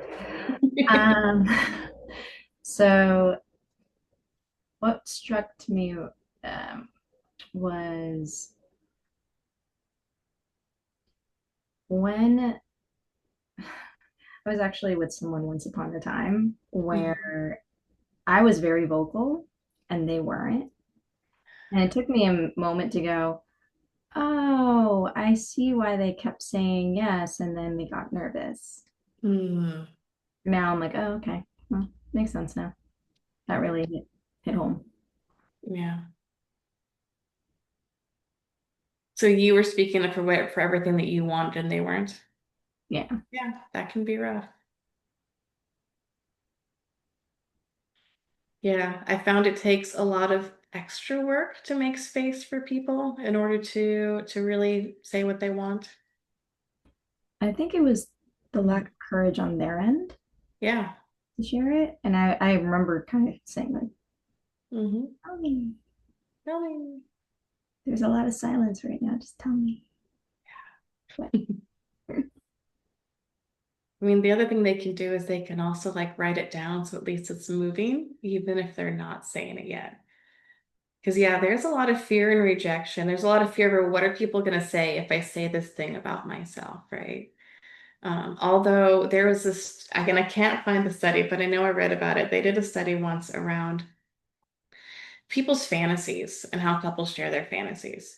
And basically the couples who literally would talk about a fantasy had a dynamic increase in the sexual satisfaction in their relationship. And then they also compared it to the people who actually acted out the fantasy. And the difference was so small between telling and acting it out. It actually doesn't matter if you ever act out the fantasy. It is the intimacy of telling the fantasy that actually leads to a better sex life. Yep. Because there's some things that are always going to be fantasies, right? Always. So like like the Avengers, right? I'm never gonna have an orgy with all the Avengers, but I can think about it, right? That can be like a fun thing, right? But it is, yeah. Because that's the thing is, it's like when you're like, oh my God, I have this wild fantasy, and you tell them about it, and then they don't reject you. There's so much more trust. Yeah. But that also means when your partner's giving you something that's like way outside of your league and it's just a fantasy, you also have to hold space to listen to them too. Because some people have some really wild fantasies. But as long as they can distinguish between fantasy and reality and practicality, then we're good. But yeah, there's no real need to actually do it as long as you can say it. Cool.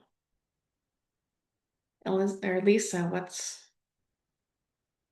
floating for you? Um, I think your comment about not renegotiating in the moment due to the endorphins, I'm like, oh yeah, because that definitely can take you out of your comfort zone or boundaries. But boy, when you're in the moment, it is amazing what you'll say yes to. So, and Mhm. just that simple thing that you said, that'll have you say yes to things you should say no to. Mhm.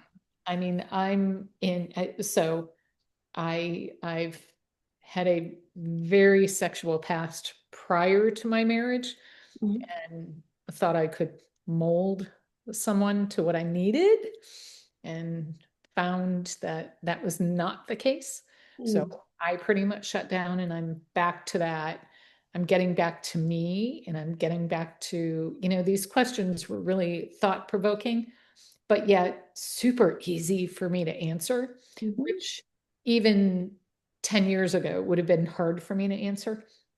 But just the comment about, talk about these things over coffee when you're sober is powerful because sometimes it's not really easy to talk about this stuff when you're sober, especially not knowing if you're going to be judged. Or what if I put it all out there and the other person is super receptive to hearing that, but then I get zero feedback from them. Mm. And you're just sitting there going, okay, I just basically handed you my vulnerability on a platter.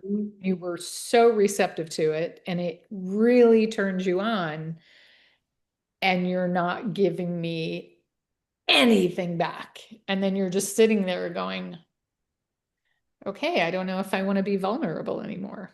So I think that that Mhm. just, yeah, really, really good stuff. Thank you. You're so welcome. And actually, how the people respond in that coffee conversation are going to tell you a lot about how the relationship could proceed. Right. Like in your example, you're like, oh, you're not willing to give any energy back into this? Like, how, it's probably not going to get any better. Yeah. Or wow, that really turns me on. I can't wait to have that moment with you. And I'm, Mhm. but what am I getting in return? Like, Exactly. okay, what are you bringing to me for me to help you with? Like that, I don't know. I got nothing, you know? Yeah. Yeah, Or it could go the other way and you could have like a beautiful two-way conversation. And that way, when the clothes do come off, you're like, yeah, synced up. got this. Yeah, yeah. And I think, maybe it's what I've gone through in my marriage, or more so that I've gotten to this realm that I pretty much know what I want, Mhm. and I know what I'm not going to settle for. Whereas before it was like, oh, maybe I should. Maybe, it's just that empowering nature of coming into the feminine Mhm. when you have to be so take charge through business Mhm. or whatever, and hitting that vulnerability is so exciting to me, Mhm. and putting an element of risk in there that I haven't been able to have in my marriage. Mhm. Super, super exciting. So awesome stuff. Really awesome. Thank you.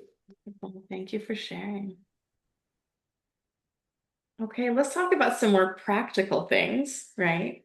Um, because when we're dating, when we're first in the dating game and we haven't been exclusive yet, there are certain like housekeeping things that you also do want to talk about. And again, this is something like we should talk about before you've decided to sleep with them, right? Before while the clothes are still on, is actually, asking them bluntly, like, how many current partners do you have? This is information that you should know. I don't always ask about people's past. Their past is their past. Some coaches will say that I'm like, but we're also all of an age. Like everyone has a past, right? Um, but asking like, how many people do you sleep with at a time? It's just good to have that information because then you can do with it what you want. Like, are you ready to fluid bond with somebody who has multiple partners, right? What kind of barriers do you want to use? Because especially, if people are having multiple partners because you're still in that early phase, barriers are a really good thing and maybe saving fluid bonding for later until you're exclusive. But it's also what is your comfort level with those? Um, Also good to know about allergies. There's a lot of latex allergies out there. Um, what is your health status is the way we're asking it now instead of just like, when did you have your last SCI panel? And instead of saying clean, most people are saying I'm clear. But again, if you're doing it in the light of day when there's like coffee, it can be no big deal. It really should be no big deal. Yeah. I know there's a lot of shame around a couple of STIs, but I mean, like, it's just part of life. Yeah. And actually, those were the big, I covered all the other ones, but yeah. Is everybody familiar with the terms fluid bonding? Basically, when you're not using the barriers anymore and juices are getting everywhere because it increases the risk of like STI transfers.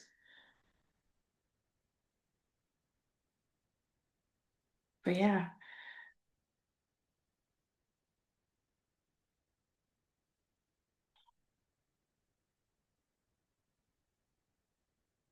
And also too, it's also good. And I mean, it also depends on what your goals are. Like, are they a monogamous person?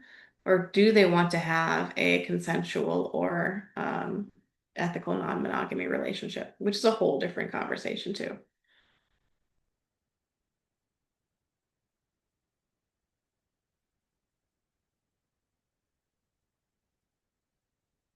I'm just making sure you're on the same page with that.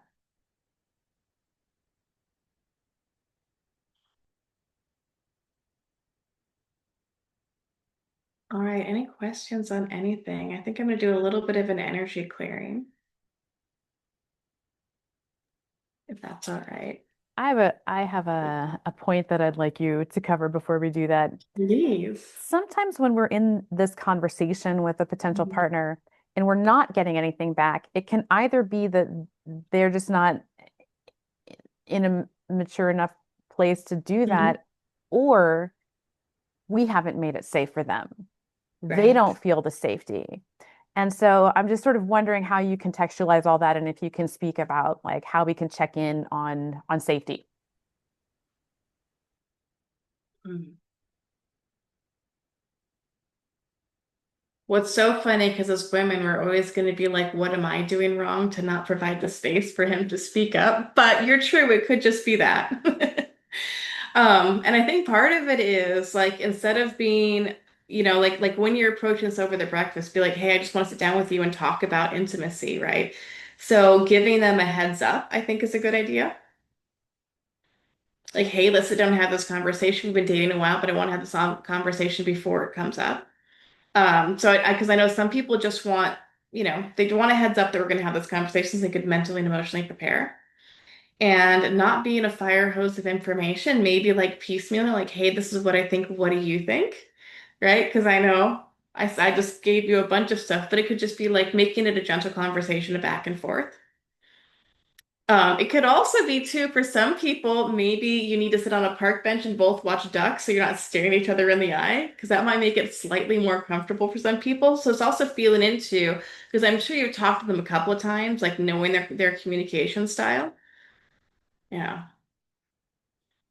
And just also it could be a space where you know that they feel safe, like one of their favorite places.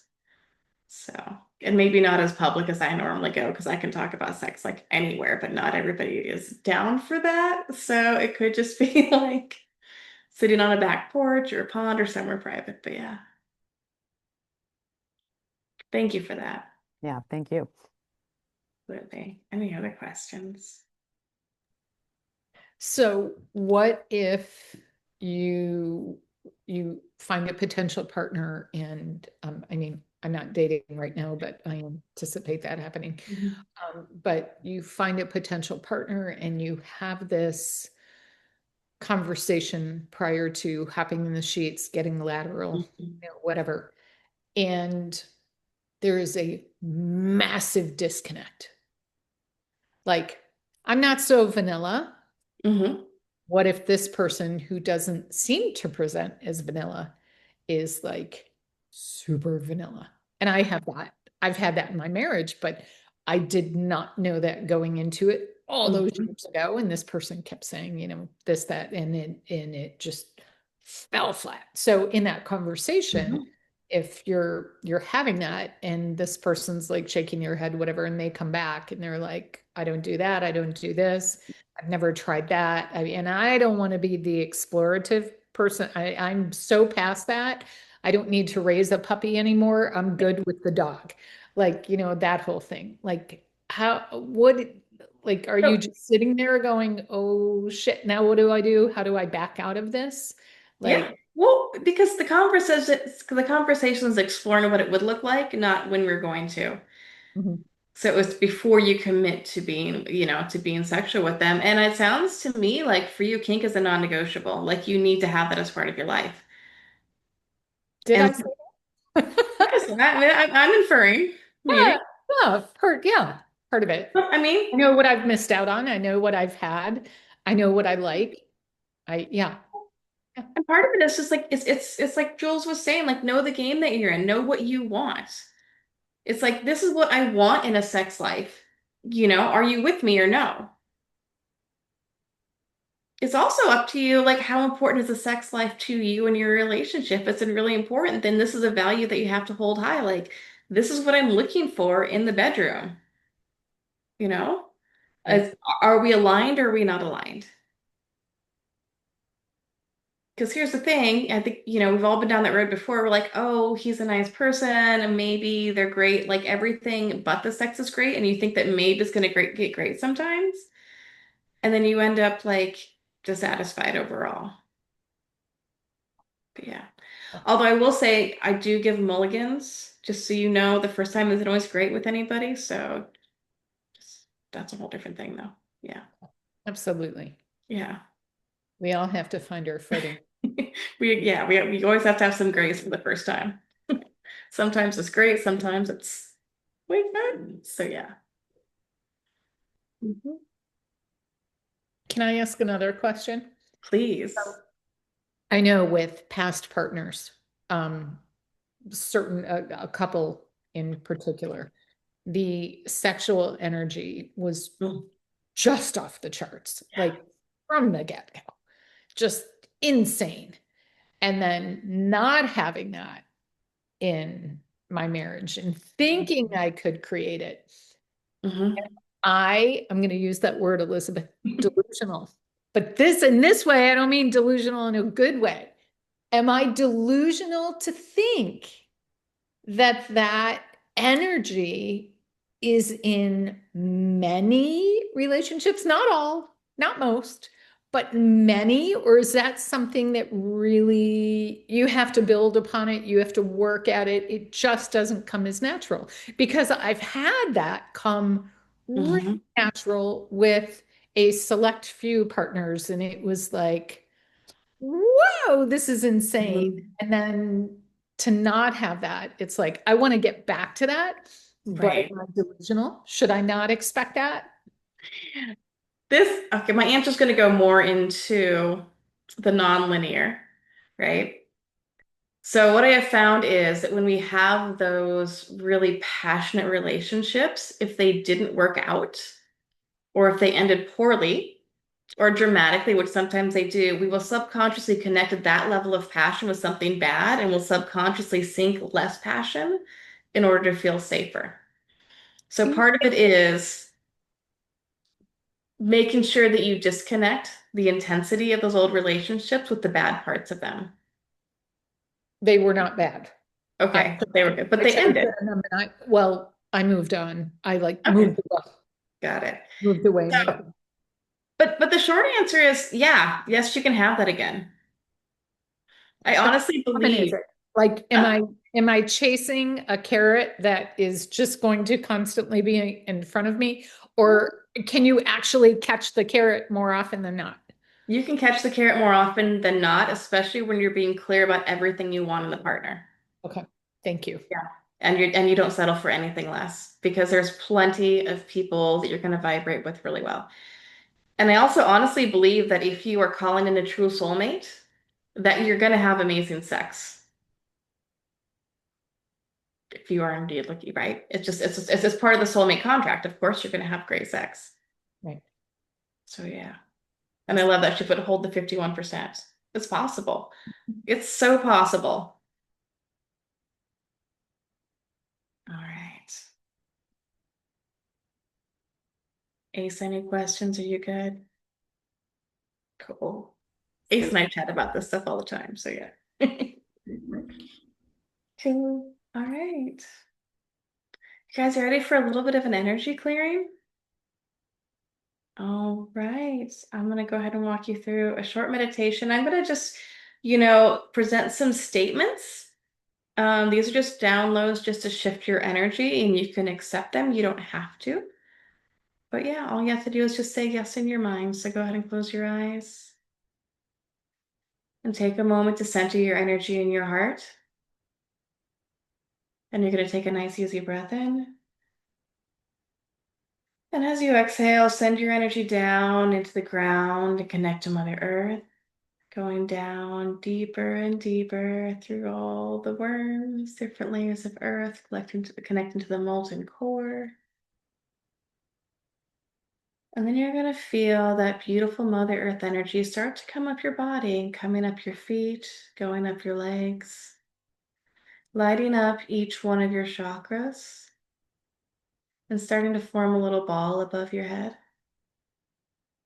Take a moment to notice what color that ball of light is. Put yourself inside the ball of light. And then you're going to float up, up, up, up, up, past the moon, past the stars, to the very edge of the universe. Through an alternating series of bright lights and dark lights. Through a big broad band of golden light, into a jelly-like substance, and keep going to that pearly iridescent white light.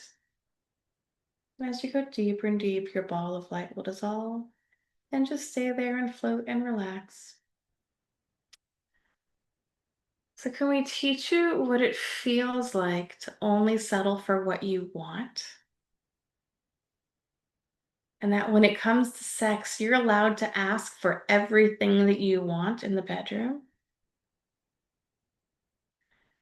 And that it's easy for you to help to allow people to feel comfortable around you. And that it's easy and fun for you to have spicy conversations. And that you're allowed to walk away from someone who looks perfect on paper if they push your boundaries or if they don't meet your sexual needs, if that's your highest priority. And also that it's easy for you to call in the perfect love mate. That you know what it feels like to feel loved and respected in the bedroom. That you know what it feels like to be worshipped in the bedroom. But especially, do you want to know what it feels like to express your sexual desires from a place of neutrality, without fear, without putting shame on them, but also just knowing that either they're with you or they're not with you.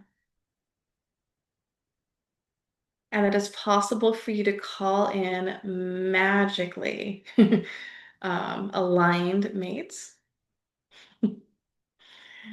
That it's possible for you to find someone who is good on paper, but also magical in the bedroom. And that it's possible for you to have all of the things at the same time. That you can have an amazing career, an amazing sex life, and an amazing relationship all at the same time. And also you can even have like family and friends too on top of that. That you are allowed to have everything.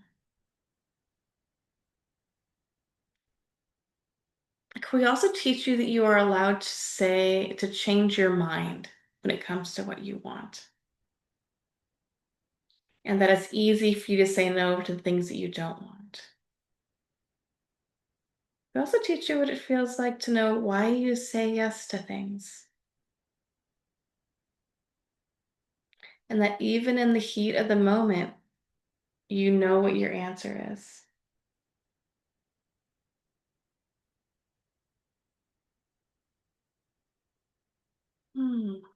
So just take a moment to let all of that soak in.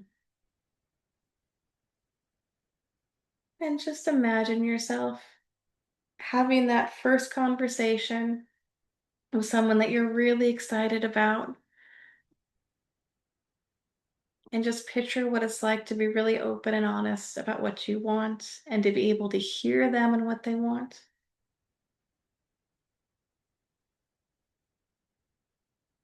All right. And go ahead and take a nice, easy breath in. And as you exhale, bring your energy back into your body, reconnect with Mother Earth. And again, let that Mother Earth energy flow up your body. And when it gets to your crown chakra, just blink your eyes awake and come back.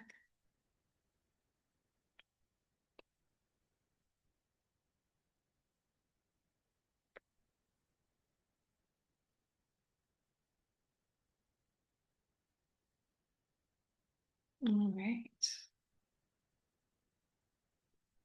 Well, thank you so much for your participation. It was great to meet everyone. Well, thank you so much, Marie, for sharing your wisdom with us. We are so, so grateful for you being here and for you giving us your expertise and your energy and your passion. What a beautiful offering. Thank you. You're so welcome.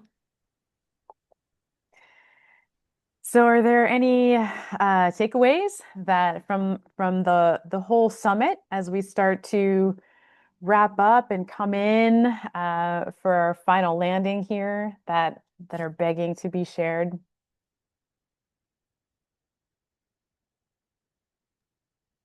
This is so awesome. And it's so needed, Elizabeth. Way to go. It is so needed. Thank It, you, Lisa. yeah, Yeah. it's just, oh my gosh. I don't even know how I saw this come across. I don't know if I saw it on Instagram. I don't know if I saw it on, I have no idea, but I remember when I saw your name, I was like, I'm so in. So I'm excited. I'm really excited. It's awesome. And all of Marie, I mean, all of the speakers just super, super needed. It's incredible. This should be required in schools. Right? I agree. I agree. Why is this not required? You know, why do we have to get to this point in our lives before? Yeah. Yeah. Well, Absolutely be, finding that connection to self, finding that connection to others, finding that openness, that vulnerability instead of, being told how you should be. It absolutely should be required. So thank you. Thank you very well, much. thank you for showing up and participating. Ace, do you feel called to share anything? Yeah, it was interesting. I was telling Marie before I got here that I ended a relationship way back and way back, and I was feeling like I didn't really have any passion towards anyone except for one specific person, and then even my sex drive like went down, and I was like, this is really interesting. So as I was speaking to Marie, she was like, maybe you just need the reset. And I'm like, I think this is the reset. This was like the perfect reset for me to realign to what's serving me and letting go of what's not serving me anymore. So Yeah. thank you. Yeah. Amazing. Amazing. And I want to thank you uh, all for being a part of this and for bringing your energy and your curiosity and your openness to this process. This summit has been a passion project of mine for a long time. I understand how life gets in the way. Like sometimes we can put dating on the back burner, sometimes we can put dreams on the back burner. But I have again and again come back to this. I know what it's like to see what happens with extreme loneliness and social isolation with victims of trauma that I worked with. But when I took a hard look at myself, I said, you know what? I'm lonely too. Why don't I talk about this? Why don't I talk about sort of social disconnection and isolation? Oh, because there's a stigma around it. But what I've come to understand is that this is not an internal illness. This is a societal illness. And so it is important to me to be a stand in the world that loneliness and isolation doesn't have to exist. And we don't have to live in that world. And that we can address those ills in society that have become so pervasive they're normal. And the Love Lab is really my offering towards that. So I am so excited to offer this first cohort, this founding cohort of the Love Lab. And I I think it's going to be absolutely epic as we take this journey with six area experts who are going to walk us through these areas of transformation that I have identified. And if you feel called, the investment is $777 for pay in full or 3 monthly payments of 277. And really that breaks down to like $8 a day. So it's the cost of a cup of coffee. And I really want you to consider what the result is if you don't make that investment. If we run into each other on the street a year from now and we're still having the same conversations.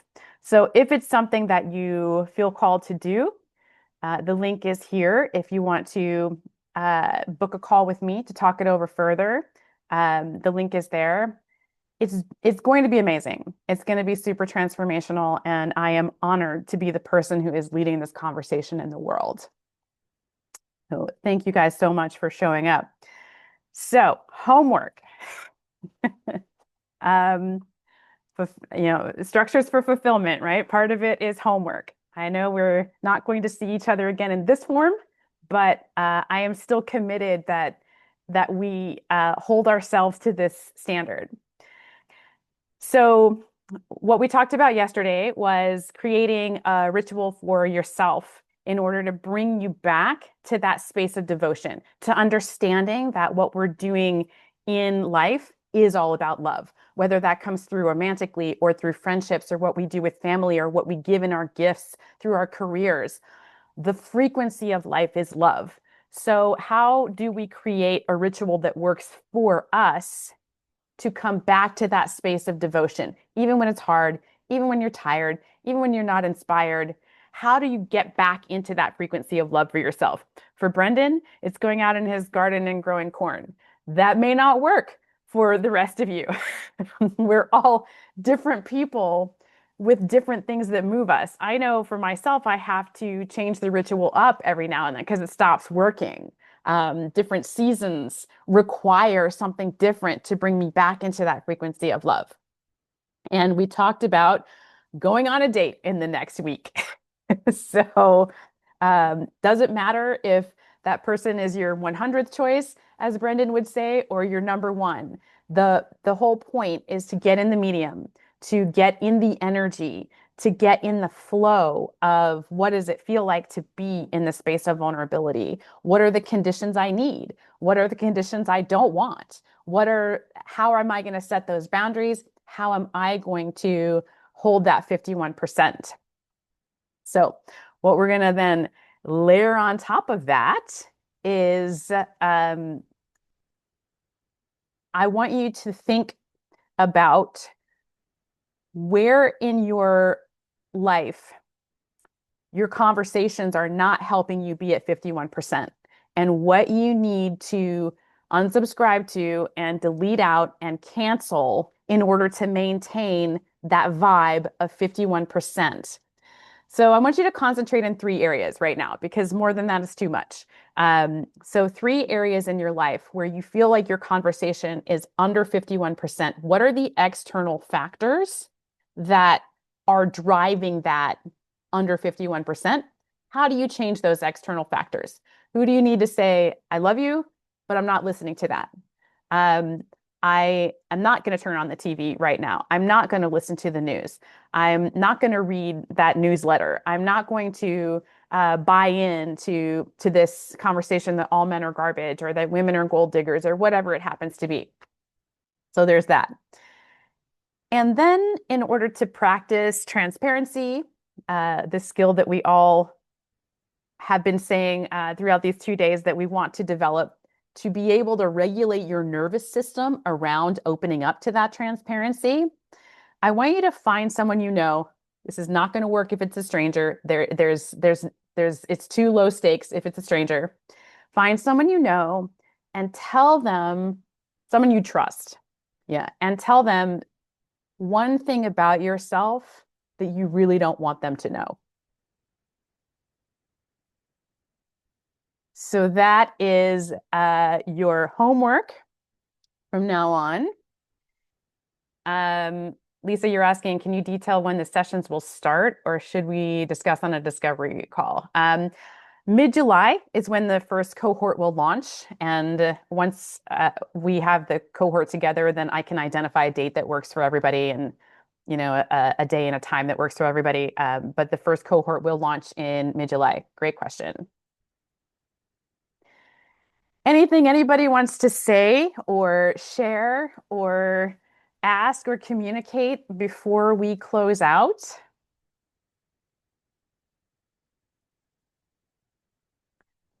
Awesome. Then I just want to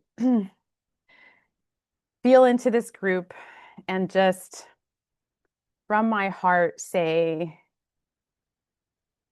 I believe in all of you so much. I am holding a vision of what the future looks like. I am holding the space for you to claim what you want in a full way, with your full voice, with your full being, with your full heart. I am holding the possibility that as you expand your capacity to name what you want, that you expand your capacity to pull it to you. You want what you want. You don't have to explain that to anybody. You don't have to apologize for that to anyone. You want it because you want it. And you have a right to have it. I am a stand that all of you are opening into a new season where the old ways of doing things, the old ways of entering new connections with guardedness, with how are you going to hurt me? What do I need to be on guard about? What do I need to hide from sight is over. And that you walk in a new way of knowing your radiance, of owning your transparency as your power, and connecting from the place of true transparency, true openness, true warmth, and inviting the external world to mold to that. And that is where we are going to close. So thank you so much for being here. Thank you so much for participating. I will get today's replay out to you, and please feel free to book a call if you want to talk about things further. And thank you so much, everyone. Thank you, Elizabeth. This Yeah. was amazing. Awesome. Yes. Thank you so much, everyone. Goodbye.